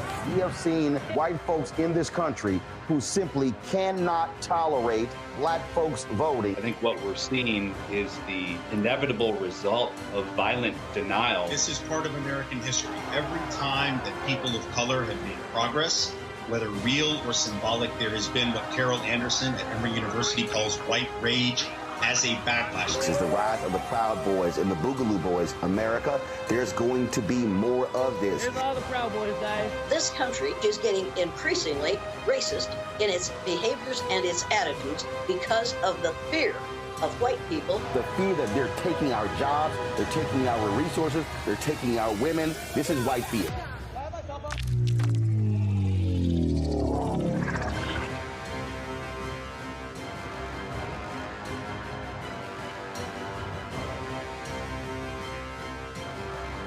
My name is Mark Carey, and you're watching Roland Martin Unfiltered. Deep into it, like pasteurized milk without the 2%. We getting deep. You want to turn that shit off? We're doing an interview, motherfucker.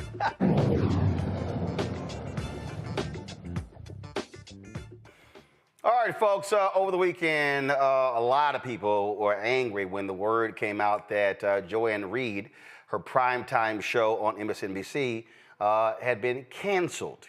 I found out on Saturday, and then MSNBC would not confirm that, but then Variety and the New York Times dropped some stories that that night that confirmed what was going on. She's hosted that particular show for 5 years, and prior to that, she had a weekend show on MSNBC, as well before that, a daytime daily show, and before that, a weekend show. So this was actually the fourth show at Joy Reid has had at MSNBC. And so there have been a number of people who have been expressing lots of outrage as a result of this decision. Last night, there were a number of people. At one point, that about 10,000, this was a Win with Black Women and the Win with Black Men Zoom. At one point, they had about 10,000 people who were on the Zoom, and about 14,000 people who were live on YouTube. And so what MSNBC has apparently decided they're going to move the weekend show that features Michael Steele, Simone Sanders, and Alicia Menendez. They're going to move that show to the 7 p.m. slot that Joy currently occupies. She's doing her last show right now, announcing what she's going to be doing next. And so that's happening as we speak. So that's with their decision. Also, the New York Post reported that they were ending several other shows, but they were, like, for instance, Jonathan Capehart, as well as a couple of others, but they're going to be moving them to other shows. So there's a whole realignment with their programming strategy. Rebecca Cutler, I worked with her at CNN several years ago. That's a whole other story. She became the president of MSNBC when Rashida Jones announced that she was stepping down. And so Cutler has been remaking the network, in her own image. Now, also understand there's also upheaval happening at MSNBC because Comcast announced that they were creating a separately publicly traded company called SpinCo. And what SpinCo is Comcast is moving these various networks into a separate business. Let me pull that press release up. And this also is a heart of this. So under this, MSNBC and NBC were under the Comcast umbrella when they purchased NBC Universal. But now, go to my iPad, Henry. So Comcast announced on November 20th, they were creating this separate business. And so what they were doing, they're putting, they're putting USA Network, CNBC, MSNBC, Oxygen, the E! Network, Sci-Fi, and the Golf Channel, along with their other digital assets such as Fandango, Rotten Tomatoes, Golf Now, and Sports Engine, through a separate publicly traded company called SpinCo. Mark Lazarus was going to be the CEO of that company. They're going to keep NBC under Comcast. And so now you're having these separate companies. You've had Elon Musk float the idea that when they become public, he may buy that company. So all these things are being thrown out. So keep in mind, when you talk about changes over the years, you've had other folks who've had shows. You've had other black women who've had shows on MSNBC. Shows got canceled. Tiffany Cross had a weekend show that was canceled in December 2023. Karen Finney had a weekend show. Melissa Harris Perry had a falling out with the network where she did not want to cover Trump rallies. She said she wanted her show back. They said, no, you have to cover it. She ends up leaving the network. And then when that happened, Joy Reid, who had a weekday show, then took over her weekend slot before she took over, got the primetime show. And so all these things are going on. And you see the decisions of how these mainstream networks operate. Now, you also have these networks who are getting rid of folk because they've been highly critical of Donald Trump. You look at Jim Acosta over at CNN. They chose to replace him at 10 a.m. and offer him a midnight show, which he obviously declined. So he has since left the company, and he has his own show on Substack. Again, Joy is announcing right on her show what she's going to be doing next. And so I don't know if it's a podcast, if it's a daily show, if it's something on Patreon, Substack, no idea about that. But you have a lot of her supporters who are very upset with this decision because they say it is the silencing of strong black voices, the silencing of strong female voices. And so what is being happening is her supporters, give me 1 second, I'm going to show you this here. They actually were encouraging people. They were encouraging people to support her show tonight so it can end with very high numbers. Now, this here is a graphic that they've been distributing. It says, turn the TV off and turn on black media.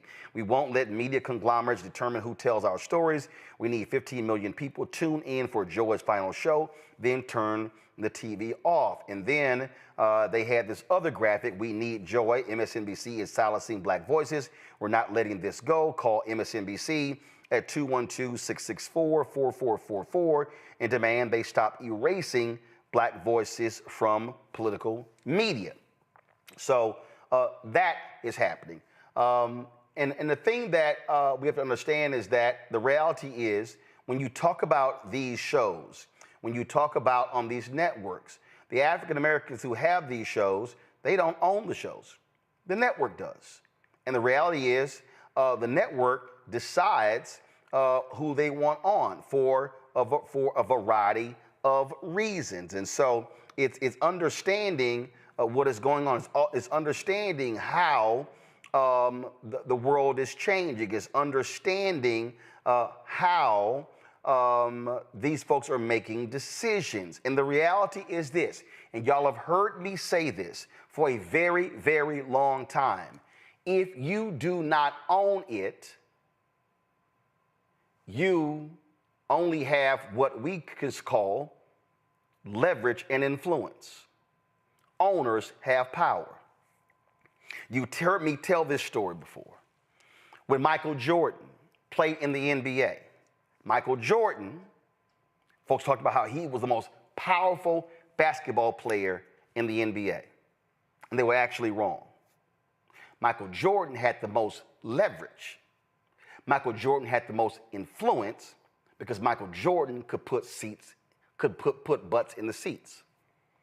So Michael Jordan, when he decided to become president of basketball operations for the Washington Wizards, he was still flexing his power and influence.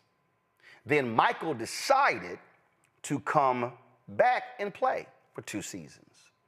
And here's what happened.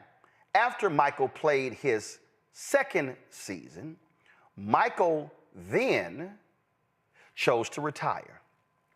And when Michael retired, Michael went to meet with Abe Pollin, the owner, with Ted Leonis, one of the minority owners, to get his job back. And while sitting with Ted Leonis, Ted Leonis said, well, Michael, we're going to go in a different direction. And see, Ted Leonis, privately, secretly, silently, was bothered by some things that Michael Jordan had done, how he had treated some staff there, okay? So Pollin says, Michael, here's a $10 million check. Thank you for your services. Michael was stunned. Michael looked at Ted Leonis like, what the hell is going on? Ted Leonis had no idea either. Abe Pollin fired Michael Jordan. See, Michael Jordan didn't have power because he didn't own it. He had leverage and influence.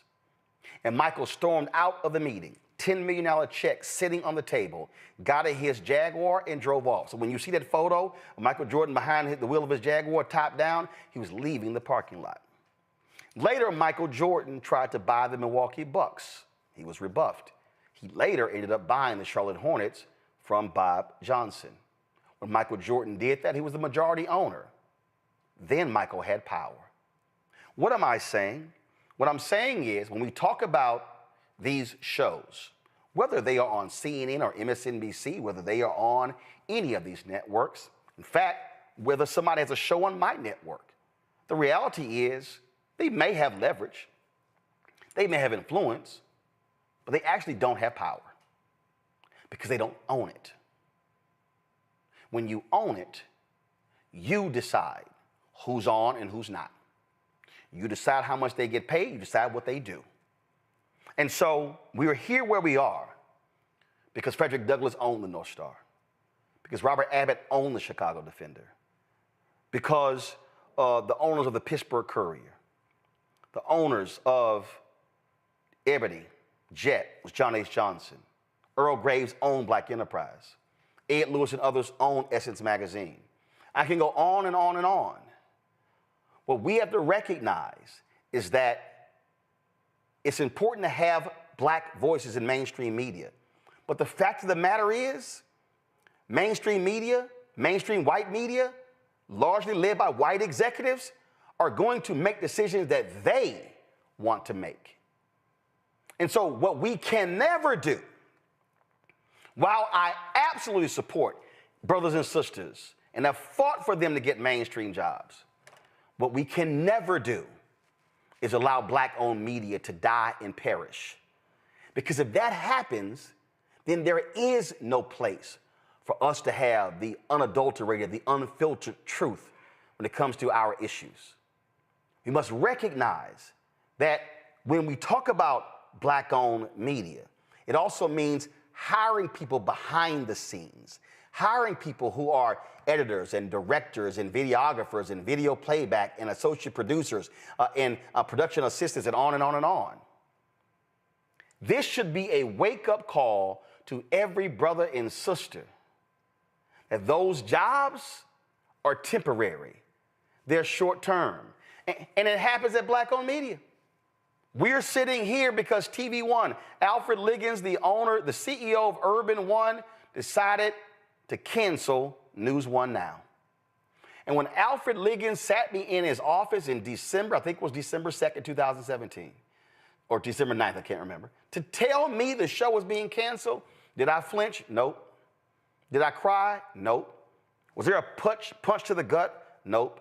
Literally, as Alfred Liggins was telling me the reasons why he was canceling News One Now after 4 years.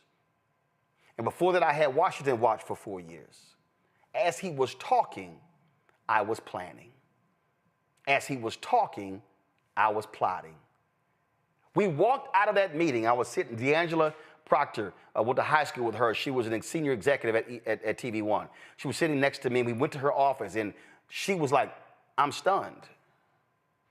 And I remember I was looking at her wall, and she was sitting there, and she's like, how are you feeling? I said, oh, I'm fine, I'm planning. Because see, the day I walked in the TV One, I knew there was an expiration date. The day I sat in the lobby at CNN in 2007 and said, God, if this is for me, let your will be done, I knew there was an expiration date.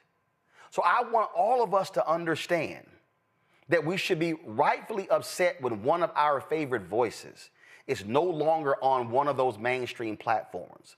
But we must remember that that day could come for any one of the folks. Lester Holt announced today that he was stepping down as the anchor of the NBC Evening News and going to commit himself to just doing Dateline. Other shows hosts have left. And I had people tell me, they said, and I'll never forget, I had a group I was working with, all Black, they said, well, we're no longer going to work with you because, this is a true story, I got the letter, because your media profile is diminished. Now, first of all, I had already decided to fire them because they were not productive. And I said, I'm sorry, diminished? See, what happened was they felt my media profile was diminished because I was no longer at CNN when in April 2013 I left after they did not sign me to a new contract. And I said, diminished. We had just announced I was going to get a syndicated radio show, a daily morning show on TV One, and I signed a new deal with Time Journal Morning Show, but my media presence was diminished. Here's what they were really saying. You're no longer on white media like CNN, so we don't want to represent you. These were Black people. But see, I'd already fired them because they had not done what they should have done. And see, the interesting thing is that too many of us operate by white validation. Too many of us believe that white-owned media is better than Black-owned media. And the problem always comes up where we think that is better. We think it's a bigger check, it's a better vehicle. And let me be real clear. I'm not specifically talking about anybody in particular. I'm telling you a state of mind that exists among Black people. And so the funny thing is, the folk who said that my media presence was being diminished because I wasn't on CNN didn't realize that I've been gone for 12 years. I actually make more today than I was making from CNN. We actually have done more. See, what we should never do is believe that their ice is colder. We should never believe that our being is tied up in having that company at the end of our name. 2013, when I accepted the NABJ Journalist of the Year Award in Orlando, this is exactly what I said to everybody in that ballroom. I said, too many of you are enamored with the largeness of the letters on your business card. I said, you work for big media companies, but you have small opportunities. I said, you see, when I sat at the table in front of the President of the United States, I was sitting there because I was an anchor at TV One. But there were black folks who were at NBC and CBS and ABC who had big jobs, but because they were not main anchors, they were not invited to the meeting at the White House. And I said to that audience, I would rather have a big opportunity at a smaller company than have a small opportunity at a big company. Do y'all realize that when we launched News One Now in November of 2013, I could not get an associate producer or a line producer at a major network to apply for my executive producer job at TV One because they said that was a lesser network. Here were folk who weren't even the executive producer, but they were so enamored with those call letters, NBC, CBS, ABC, Fox, MSNBC, CNN. They were enamored with those call letters. What I'm trying to get us to understand here is that folks should be upset that Joy Reid's voice will not be seen every night on MSNBC. They should be upset that they're not going to be able to see the different voices that she brought onto her show. They should be. But let me be perfectly clear. Joy Reid's name does not have to have MSNBC host at the end for her to be effective. Joy Reid does not have to have a primetime host on MSNBC to be relevant. What we have to understand is that we still can do amazing work away from those mainstream outlets. We can actually build up our own and create sustaining organizations and not bow down to corporate overlords. Because here's the reality, folks, and I get asked this all the time. I remember I was going after one particular company, and there was somebody with that particular company. They hit an agency that I work with, and they said, we think he is just going too hard against us. Who can we call? And the brother said, what are you talking about? There's nobody you can call because Roland doesn't have a boss. There's nobody over him who you can call. He owns his show and his company 100%.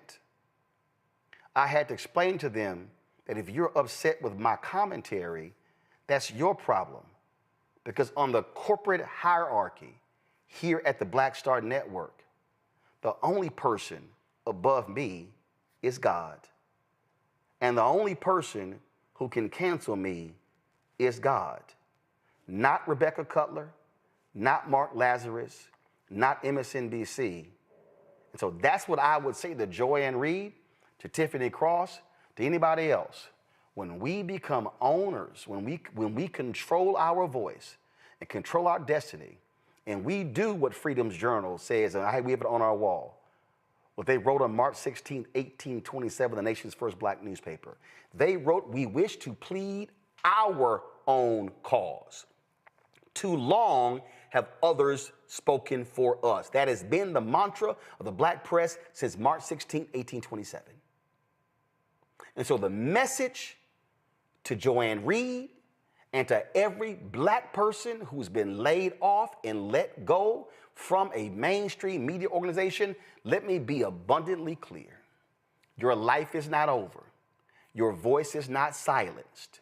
You can have an impact and you can affect and effect this world, and you can infect folk with the truth, and you don't have to answer to a Rebecca or a Mark.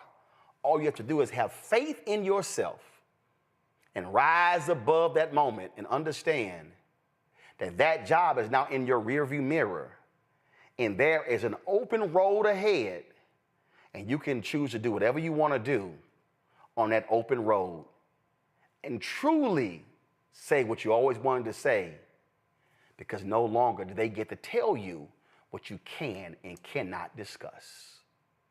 I'm going to go to my panel. Julianne, you first. Oh, Roland, thank you for that encouragement for our people who are being laid off. Joy Reid, we miss her. We will miss her. But she, like you said, she has a voice. She has a brand, just like you did when you stepped out and did the Black Star Network. She has a voice. She has a brand, and she needs to leverage it. I was on the call last evening. There were tens of thousands of us on the call. Then what we're really talking about is taking stuff back. This 47 moment of this person who pretends to be the president of the United States, and because Democrats don't play as dirty as other people do, so we accept the results, even though we believe they're flawed. 4 million people basically voter suppressed. Had they been able to vote, what would have happened? But let's just say this is a moment for two things. One, for Black people to start working together. Too many of us have failed to. So now it's a coming together time.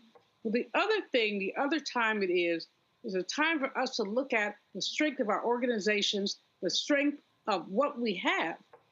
I'm looking at Woodrow Wilson. I'm looking at Ronald Reagan. I'm looking at evil devils who have been presidents before. And I'm saying we survived it. We will survive. Derek? Yeah, I appreciate your words of encouragement as well, Roland. You're spot on. But I just want to be abundantly clear, because all day today, a lot of us was on that same call that you referenced. We were one of the 10,000. And people were talking about, well, because her Nielsen ratings and she didn't get the awards. And I keep telling folks, no. You go to the Nielsen ratings and you see her brand alone. Every time she went from one day or time slot, Joy Reid delivered. Her Nielsen ratings speak for itself. She gets so many awards. She just got an award, Image Award.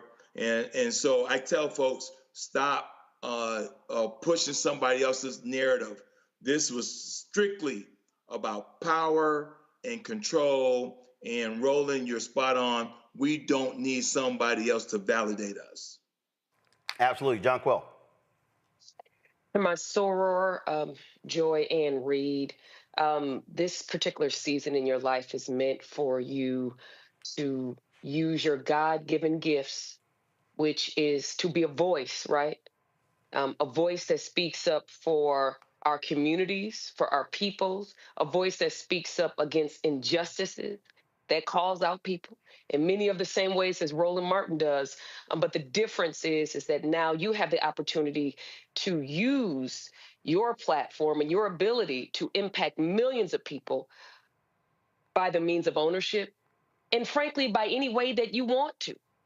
And so, I'll leave with this is that, when you're able to use your God-given gifts and you have the opportunity and the ability and the means to make a broader impact on your own terms, that is the way to go. And Roland Martin is 100% correct in ownership. That is the best thing that you can do with what you have and your gifts that you have. Whatever opportunities that you choose next, I know that they will be fantastic. And just know that we are all here supporting you and to keep fighting the good fight, because we need you. Folks, I want to play this because I think some folk need to be reminded of what happens when you step out on faith and when you don't worry about what other folk have to say. And this was 2019, Tyler Perry getting his BET award. Listen to this, please. Sit down. I couldn't help but think about my mother. I remember being a kid, I was about 5 years old. She would take me into the projects with her when she played cards on Friday nights with a bunch of women. Now, these women didn't have more than a 12th grade education, but they were smart black women. They were powerful black women. They had great stories to tell. And I was a 5-year-old kid sitting there on the floor playing with my Matchbox cards, listening to them talk about their men, their relationships, and their pains. And when one of them would get really sad, another woman would come in and make a joke, and they'd all start laughing. I didn't know I was in a master class for my life. I would get home and my father would be beating my mother and doing all kinds of things and saying all kinds of stuff to her, and he would leave the room and I'd walk in and I'd imitate one of those women and she would start laughing.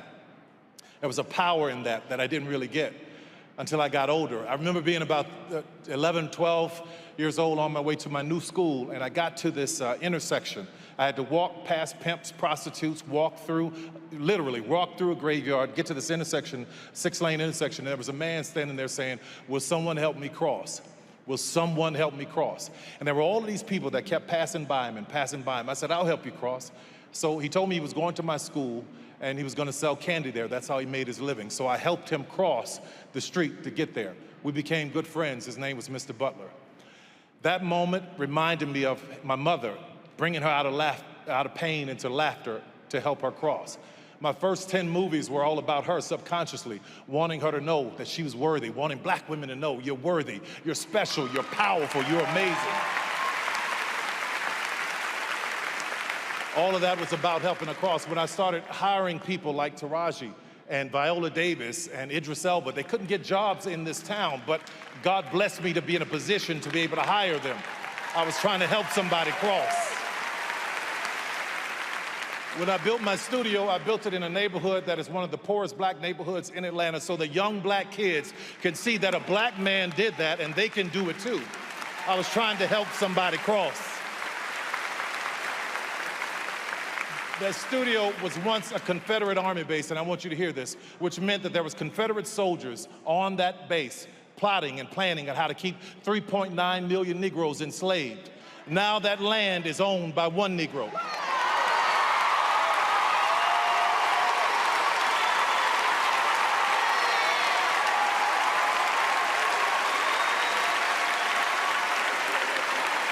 It's all about trying to help somebody cross.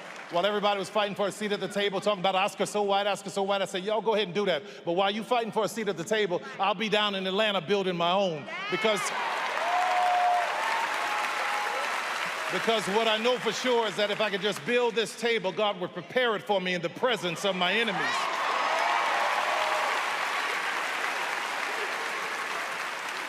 Rather than being an icon, I want to be an inspiration. So thank you, BET, my new family. Thank you, everybody. I want you to hear this. Every dreamer in this room, there are people whose lives are tied into your dream. Own your stuff. Own your business. Own your way. God bless you. Thank you, BET. Thank you, Scott. I love you guys. Thank you. That was important to play because I think sometimes folk have to be reminded that you don't have to seek permission. Tyler and I had a conversation after that, and one of the things that he told me, he said, Roland, if you think about every major black person in Hollywood, he said, I have offered to them to come to be able to sit down and I'll lay out what I've done, how I built this. He said the only person who took him up on his offer was Kevin Hart. Since the conversation, Nate Parker did, 50 Cent did. But the reality is they weren't interested. I need people to understand who's watching. This does not just apply to media. This applies to our earlier conversation. It applies to politics. It applies to economics. It applies to entrepreneurship.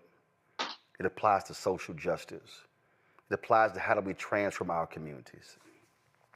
There are a lot of people in our community who have conversations about what we need to do to change. There are a lot of people who are excellent at talking. They are excellent at identifying the problem. They are excellent at saying, man, we should be doing this. Man, we should be doing that. Man, we should be doing this. Man, we should be doing... They are excellent at all of that. Rarely do we ever ask, so why haven't you done it? I need folk to understand that when we started this show, black folk told me that shit ain't gonna work. Black folk told me, man, what you doing? You can't do that. I remember YouTube. YouTube people, they were actually funding projects. Literally said black news can't work. When we launched this show, we launched with 157,000 subscribers on September 4th, 2018. That's what we launched with. How many of y'all remember this social media post when we hit 500,000? How many of y'all remember that particular post? How many of y'all remember when we posted this? How many of y'all remembered when we posted this? How many of y'all remembered when we posted this? How many of y'all remembered when we posted the next number and we kept going and we kept climbing? When we posted this? How many of y'all remember that? How many of y'all remember when the folk who said, man, y'all ain't doing nothing, it ain't gonna involve nothing, and we said, okay, cool, we good. We good.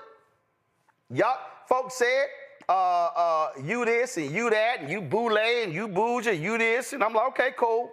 What we did was what Nehemiah said, just keep one hand on your weapon and the other hand building. We ain't worried about the haters. We didn't care what the haters had to say. We didn't care about nothing they had to say, because all they did was just talk. We kept building. Y'all remember this one right here, huh? We hit that earlier this year. But just so you understand, right now, we've got 1,658,869 subscribers on our YouTube channel.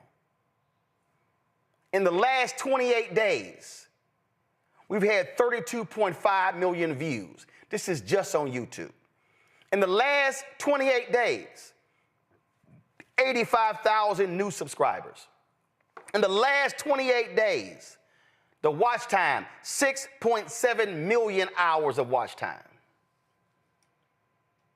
But 6 years and 4 months ago, folks said that ain't gonna work. Launched it with one advertiser, asked me, and $350,000 of my own money. I'm saying that because the message to anybody out there in media, Tom Joyner and I talked about this beforehand as well. If you take care of the community is going to take care of you. That's all right. 34,000 people have donated to this show. And I've had people come to me. I've had people, they ask me to stream stuff. They ask me to cover stuff. Hey, man, can you come out? And they talk about, brother, I'm praying for you. I mean, I'm praying for your health. I'm praying for you. I'm praying for that. And, man, we got to support black-owned media. Man, we really need that. We got to keep that thing going.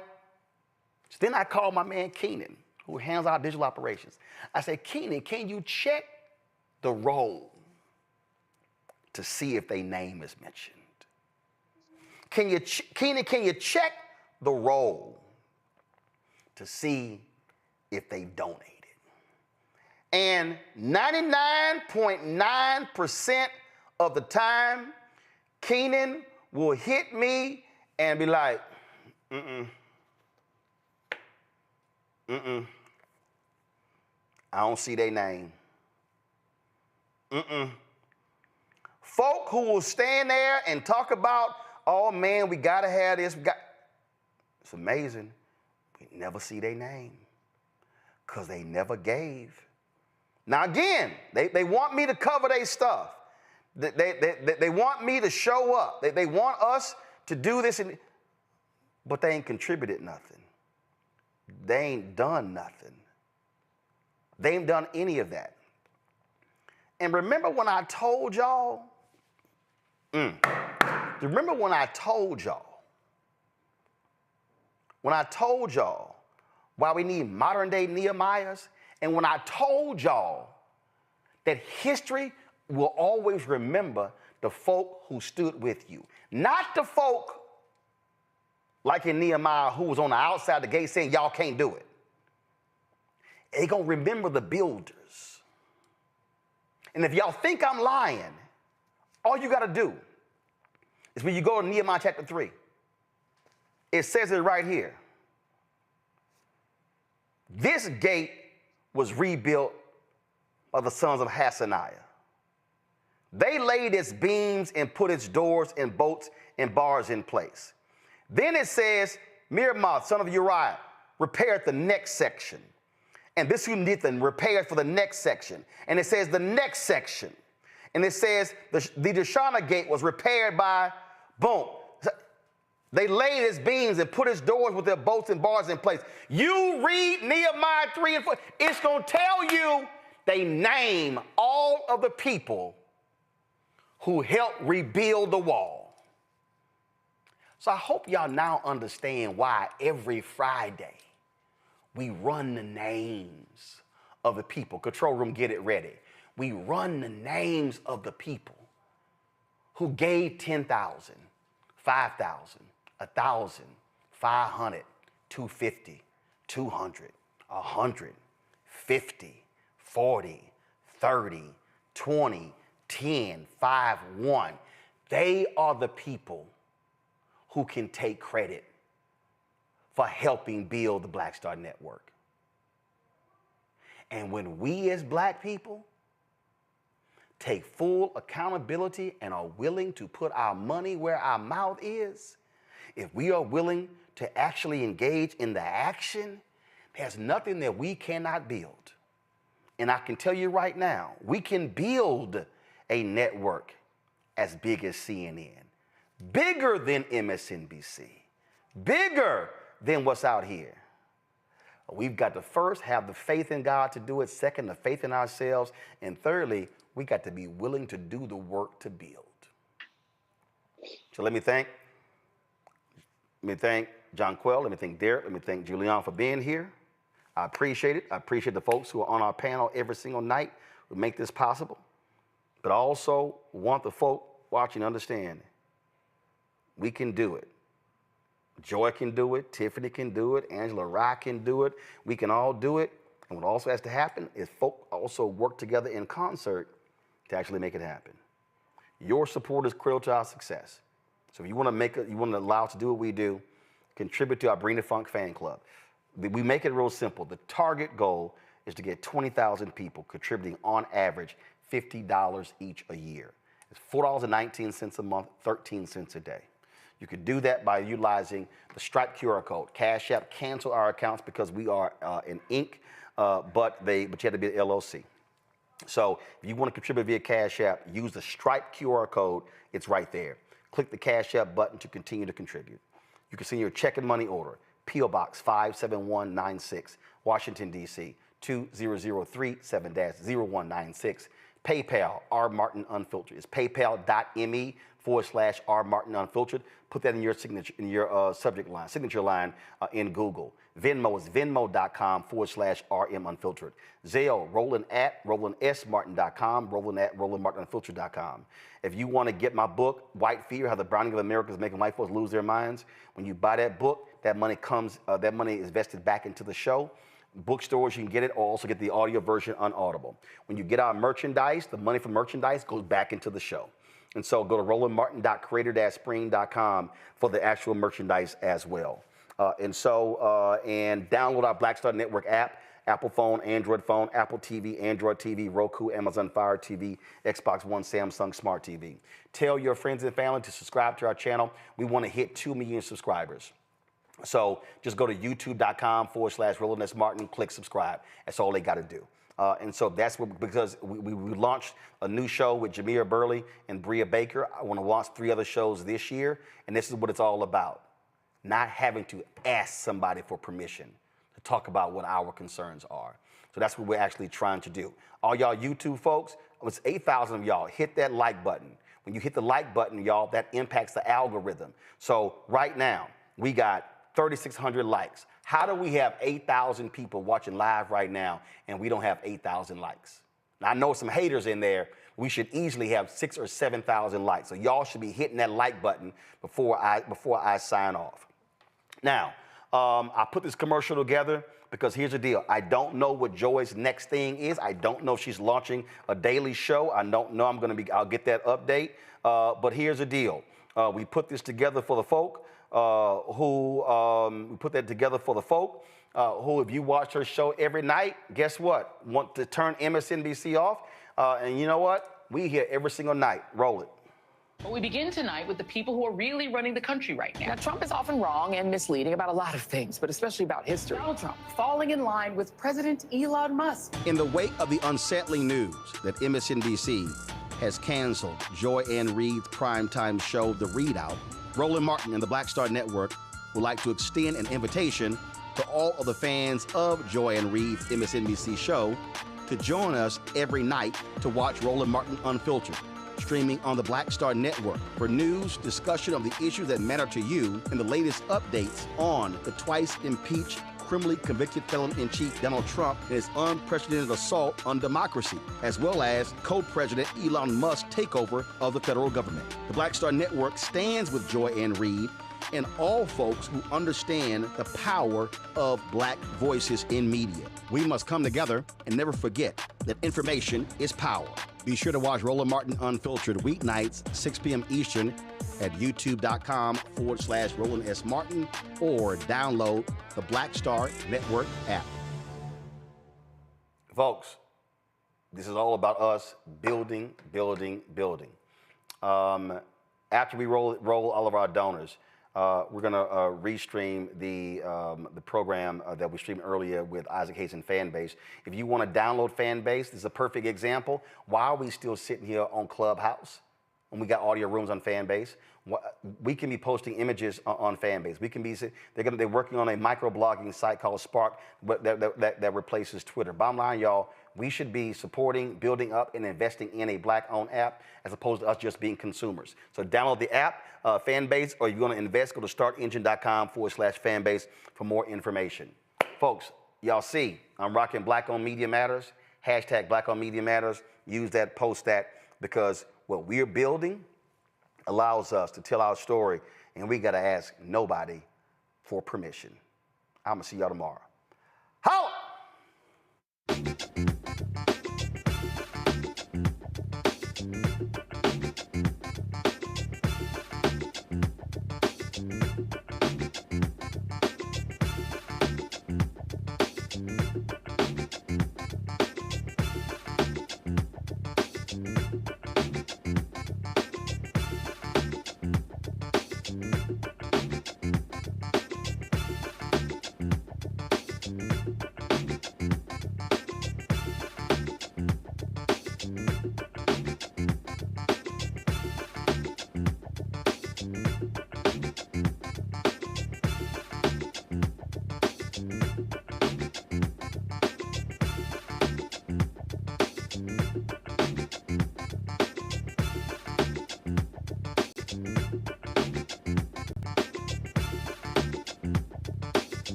Okay, we are officially live, and we're going to give everybody just a second here to funnel into the room. And quickly, I'll just introduce myself. I'm Josh Amster. I'm the Senior Vice President of Fundraising here at Start Engine, and we've got two very special guests with us today. I'm sure many of you will recognize the famous Kevin O'Leary, Mr. Wonderful. Kevin, thanks for joining us this morning. Great to be here. Thank you.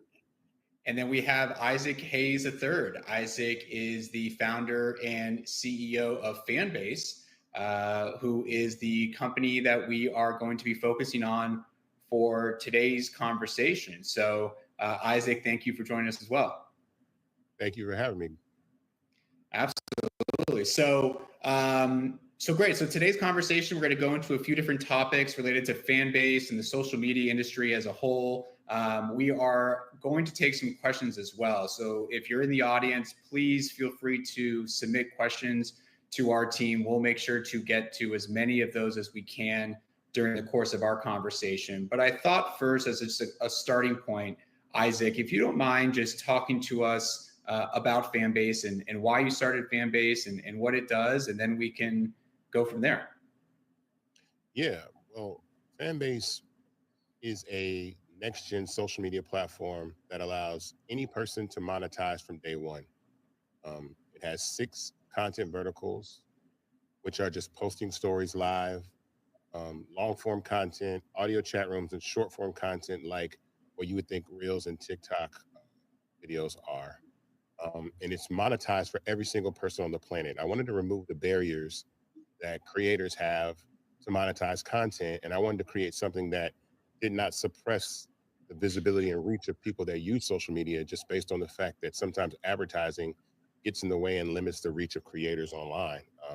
I saw a creator go viral. I felt like we needed something that allowed any person on the planet to become a content creator, either by intention or by just using the platform and discovering that ability. So we started with in-app purchase peer-to-peer subscription. So Fanbase was the first app that actually allowed another human being to subscribe to another human being using in-app purchase capability, not a credit card, but in-app purchase. So before then, you would have to use a credit card, or you could only subscribe to platforms like Spotify, Netflix. But I wanted that the ability to turn everybody basically into their own on-demand stream services. So that's what Fanbase is about. Great. And so Fanbase right now has a reggae offering that is live on the platform on Start Engine. And as I mentioned, the company's raised just over $9.5 million in the current reggae offering, but a lot more in crowdfunding previously. I know, I think more than $8 million in prior regulation CF offerings. So in total, between everything, over $17 million in crowdfunding. So Isaac, what is it about crowdfunding that has, attracted you to it, and why have you been so successful within it? Well, a couple things. It was a necessity at the time because we were kind of in COVID. We weren't able to move. But I also think that having a product already built, like we already had an MVP, I'd already paid for the platform to exist and spent money building an MVP. And so I feel like when you're raising capital, and people have something that's tangible and they can use and assess for themselves to decide if they want to invest their money in it, it's good. And I always say nothing speaks better for Fanbase than the product itself. It's not me, it's the amazing people that built the platform that continue to do that. And I know people invest in founders, but I also think that Fanbase speaks for itself when you actually use the platform. And it also builds in a community of people that want to help support and build something. Typically, offerings like this in early stage tech companies are available to accredited investors, angels, high net worth individuals. And so allowing people to have a shot to invest in a tech startup, which can scale, pretty large, I think is enticing for people because a lot of people never get a shot at this type of situation. And so I think it's extremely advantageous that people really take a look at Fanbase and understand the opportunity that's in front of them. Because then you have advocates, you have people that actually support content creators that can actually own equity in a platform that they use. And a lot of people, there are quite a few people that have invested in Fanbase and already made back money that they've invested in Fanbase by using the app. And that's remarkable because it's doing the job it's supposed to do. Very interesting. Now, I know TikTok has been in and around the news a lot recently, and Kevin, you've been very involved in that discussion in the news cycle. Just a fun stat, since the TikTok ban that was in place, that helped Fanbase dramatically. I think almost $4 million was raised by the company since that ban was put into effect, and then obviously delayed. But Kevin, what is it that got you just interested in this space and looking at a TikTok purchase? What is it about the social media space as a whole that, from an investor standpoint, people should be looking at? Well, I would go back up to 30,000 feet and go back maybe 3 years ago, just pre-pandemic. I have over 54 private company investments in all 11 sectors of the economy. And we know pretty well, these are private, so what matters is revenue and free cash flow in each case.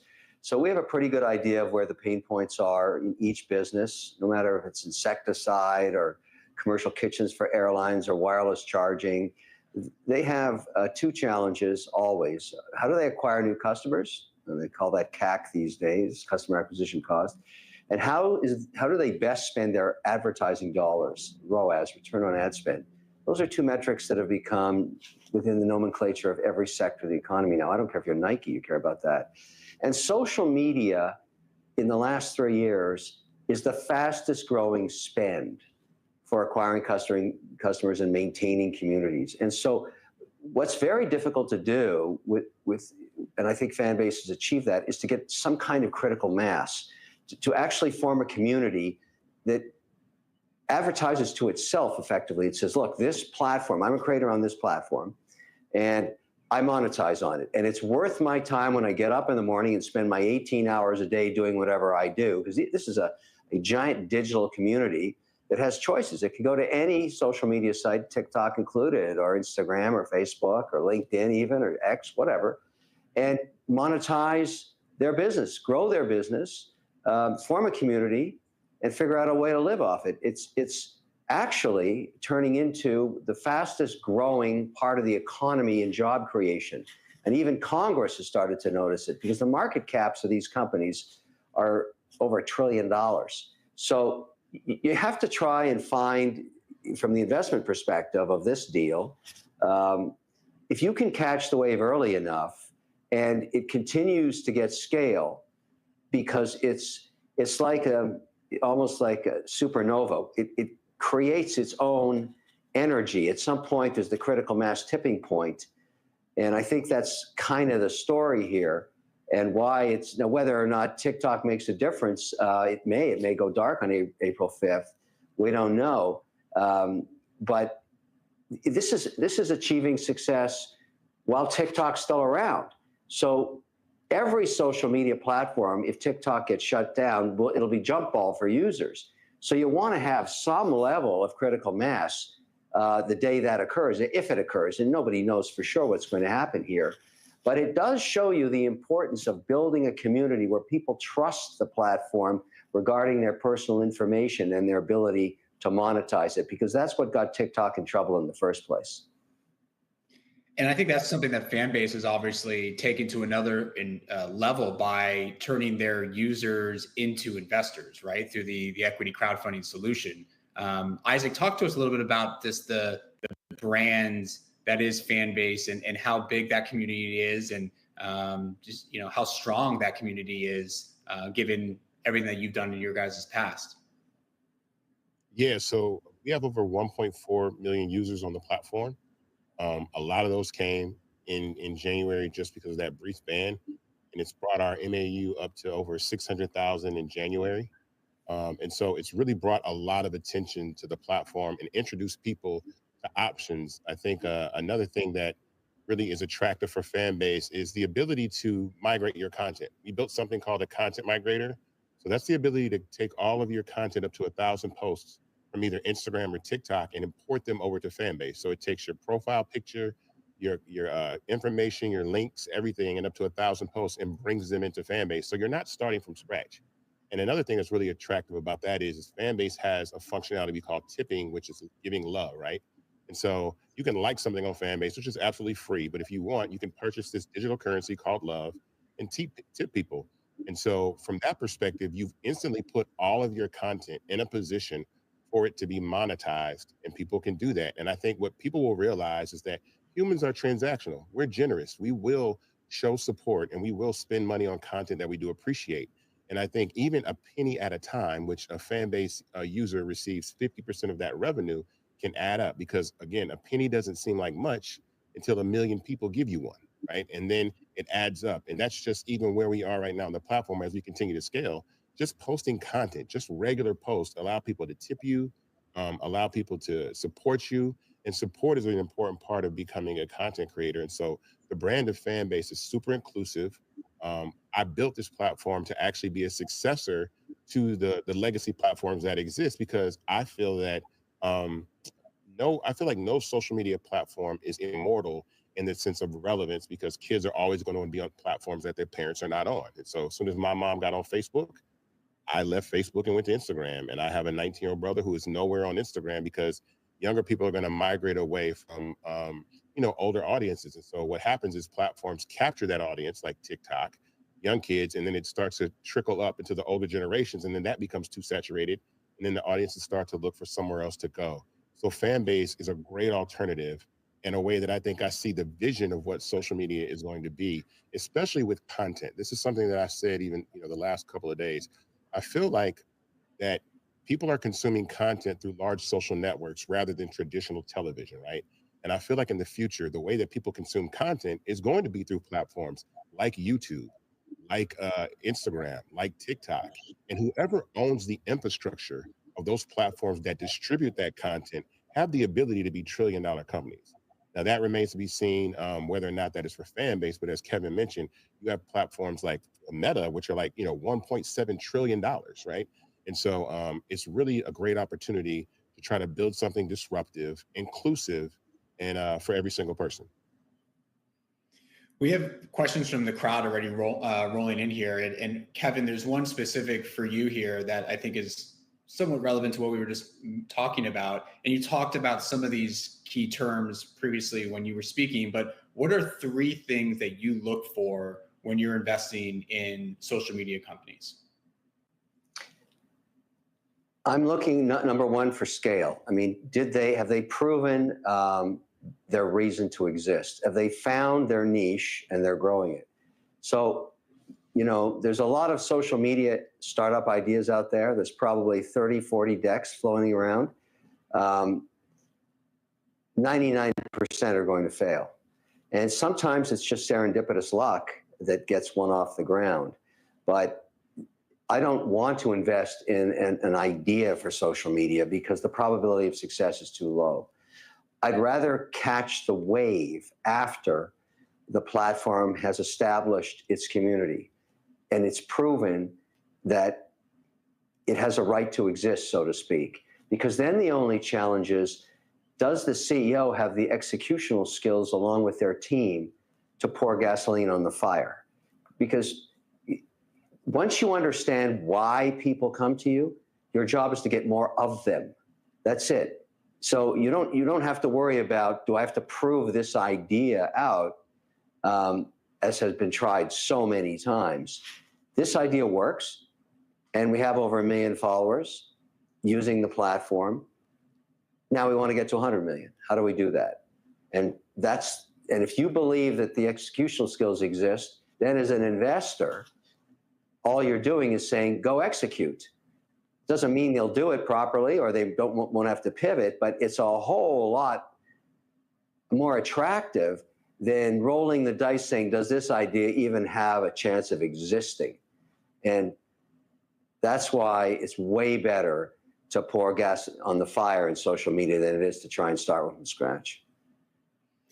And Isaac, it sounds obviously, based on what Kevin just said and the community that you've already built up, that you've conquered that initial challenge. Yeah. I bootstrapped the original MVP of Fanbase with my own money. I spent about $200,000 to build the original MVP. And I felt that alone would leave, some questions, actually give some people an opportunity not to say no, because it's a lot harder to prove a concept on a bunch of PDFs or a deck rather than something that you can download, use, see the functionality, see that it actually works, and prove the model. And we actually spent a good amount of time making sure that will people pay for content using in-app purchase capability? And we did that. And once we knew that people would, and we started seeing that younger people absolutely do, then that got me excited, because now I have a community of people that can join Fanbase like I might have been on MySpace 25 years ago or 20 years ago, and have those users for 20 years until we become the old guy at the social media club, and then some other platform comes along, and it will evolve as a company. But I think it's absolutely advantageous for us to be able to scale, as we have a proven model, we have a community, and we have the opportunity for longevity in social media, because young people and especially Black culture absolutely drive the narrative and the conversation of social media. So now you have a really long lifespan, a long runway to execute. Isaac, what kind of partnerships is Fanbase leveraging right now? Oh, well, one of the things that we're really looking into is creative ways to actually do advertising. Advertising is a huge part of social media. And one of the things that I talk about not actually interfering with the user experience is partnering with brands. So brands are able to create partnerships with Fanbase to market and promote their concepts, even through audio, with something we call brand audio on the web. And so we took our audio rooms, right, and we put them on the web, and that accomplishes a really good task. Number one, it allows a lot more people to listen to the conversation online, because it's available on your laptop, it's available on your phone without even having to download Fanbase. But then it also creates the opportunity to advertise, create call to action buttons, create opportunities for people to engage and create events and moments. So we've been partnering with brands to be able to create that type of opportunity. So for instance, the ability for a brand to come on board and talk about a release and give people early access to things that they would not get. It creates this kind of FOMO about audio because you missed a conversation that happened on Fanbase where people were talking about something that you really wanted to be a part of or talk to the creator or the producer of a film. We've had a couple films, a couple documentaries actually do things on Fanbase and audio. So our brand partnerships is really what we focus on for that. And then we have HBCU partnerships.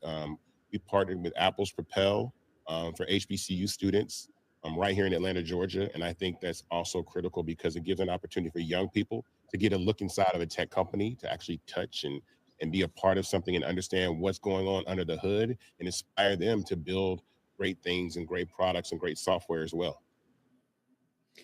I think we need to get Mr. Wonderful a Fanbase account so he can do his guitar jam sessions for the public and get some tips flowing in his direction. I think, Kevin, you probably would like that, wouldn't you? Yeah, I wanted to ask Isaac, by the way, I said this earlier before we went live, I'm a huge fan of Isaac Hayes, the album from way back, I think it was in the late 60s. What you're talking about. Yeah, I still have it on vinyl, and the reason it's crazy, I just played it a couple of nights ago for my kids. They went nuts. They loved it. And so it just shows you everything old comes back again. So here it is. But I wanted to make sure that you maybe, if you can, I don't know about the quiet period, talk about how Fanbase makes money for Fanbase. Yeah, so how Fanbase makes money is we receive 20% of all revenue of in-app purchases, right, that come through. So every person, and that adds up, per user, that gives us an opportunity. Users receive 50% of the revenue, Fanbase gets 20%, but also there's the ability to also do these transactions online on the web, right? And when you're on the web, that increases our rev share to 50% of what comes through the door of any creator. So we have this online ability for creators to monetize that way, and Fanbase receives 50% of the revenue. And then on platforms like Google Play and the App Store, we receive 20% of that revenue. But again, when you're thinking of scaling this to tens of millions to hundreds of millions of users, that's a lot of opportunity for revenue as well. And then the in-app purchase part of even purchasing those loves, that digital currency, the way to tip, that's also. And then again, once we find and really build creative ways to make advertising possible without interrupting the user experience,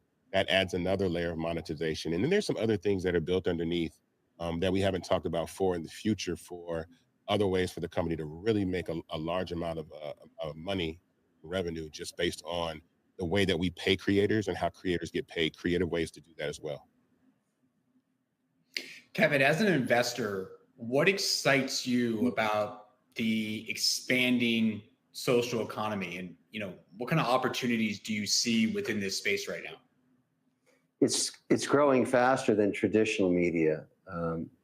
In some cases, significantly faster. You always want to go as an investor to where the advertising dollars go.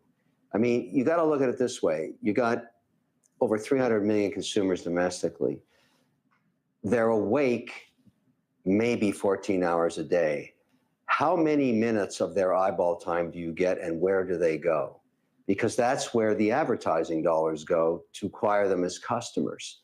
And we look at this data every Tuesday. We use every single possible form of media to advertise, from traditional, linear television to streaming services to every single social media platform that can prove to us, a low CAC and a high ROAS. And so we're constantly looking. And so I just look at each Tuesday, what percentage of the spend of the aggregate companies across all 11 sectors is going where? And there's no question about it. I don't care who you are, if you're an S&P 500 company or you're just a startup selling insecticide. Digital spend, which used to be maybe 20% 7 years ago, is 50% now, and maybe going higher. When companies spend more than $50,000 a month, they tend to use remnant streaming and television for a portion of it. If they're under $50,000 a month, it's practically all digital. So Facebook, Google, Fanbase, TikTok, and whatever is working for them, whichever has the lowest CAC. You can watch this like an ocean of capital moving around, and it's huge dollars. It's huge dollars. And so, you know, if you're just a traditional investor and you want exposure to this portion of the economy, you have to find companies like Fanbase and put them in your portfolio, along with other ideas too. But as I said earlier, you want it slightly de-risked. Did they prove they can get 1 million, you know, people engaged on the platform? Doesn't mean they monetize all 1 million, but the fact that they have 1 million means there's no reason they can't have 100 million unless they screw it up. That's how it works. That's how traditionally it works. Whatever got the first 1 million should be able to get the next 99. You just need executional skills. And on that point, Isaac, one of the questions coming in from the audience is, how is Fanbase going to achieve that velocity, that growth velocity that Kevin's mentioned? You know, what are the plans? Well, one of the things that we're focusing enormously on is retention.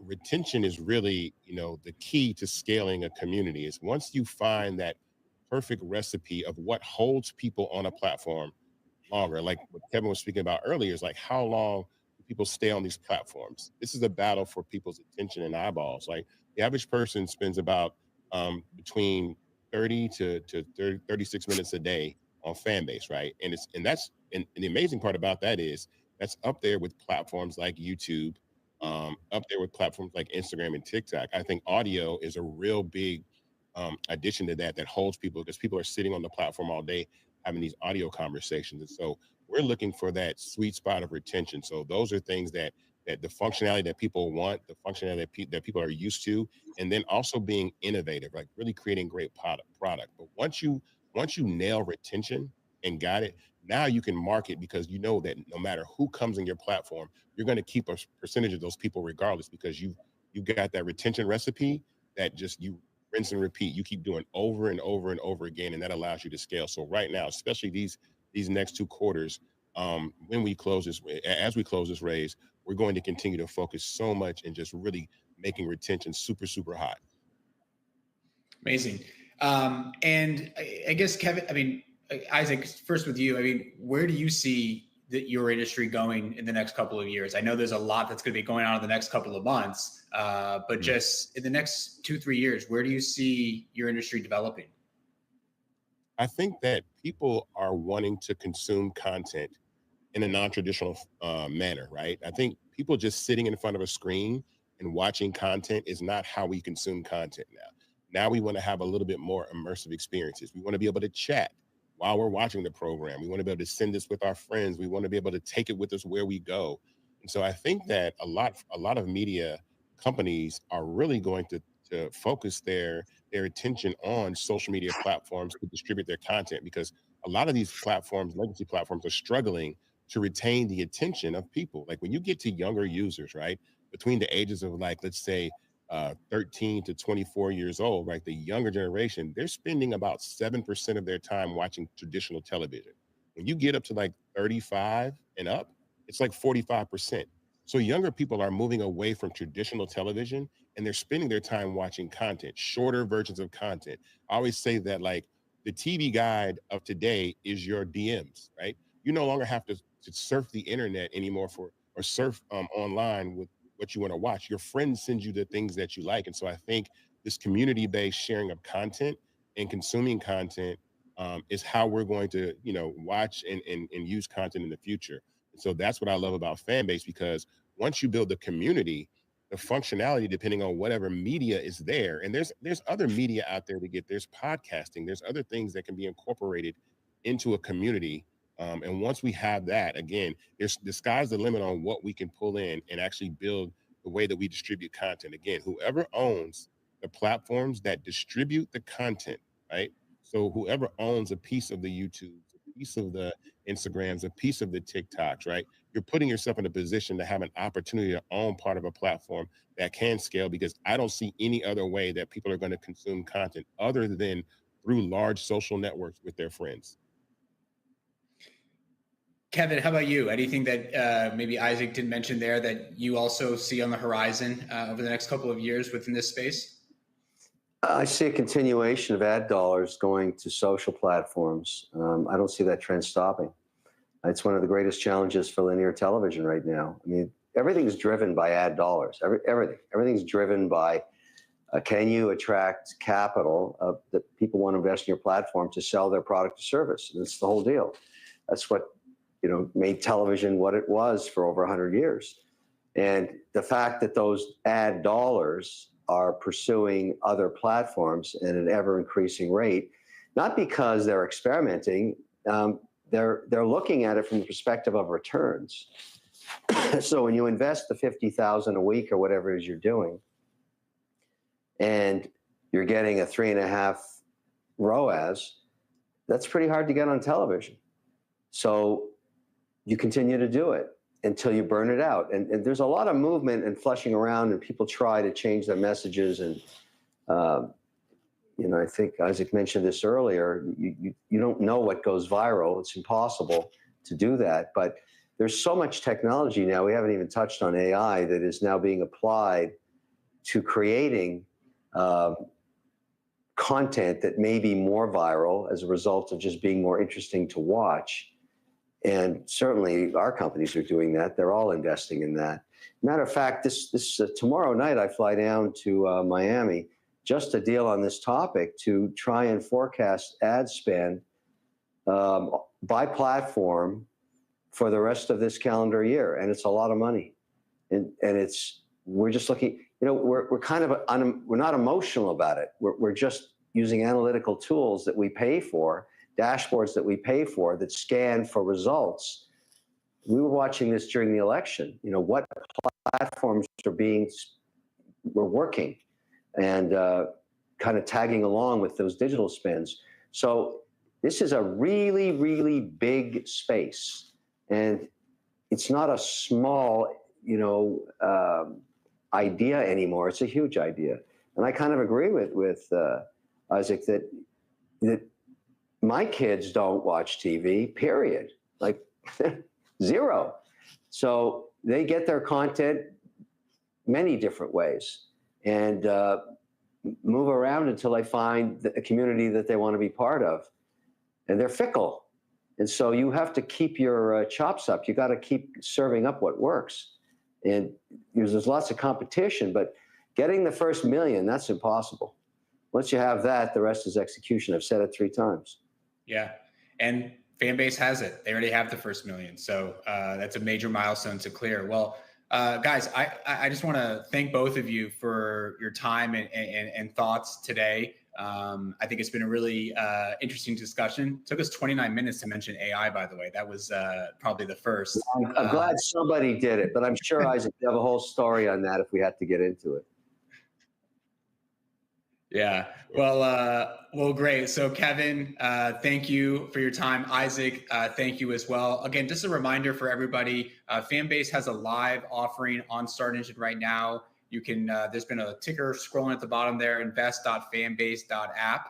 You can go there and learn more about the offering. But I just want to thank both of you again for your time, and I hope you both have a great rest of your day and a great week. Thank you. Okay, thanks everybody. Take care.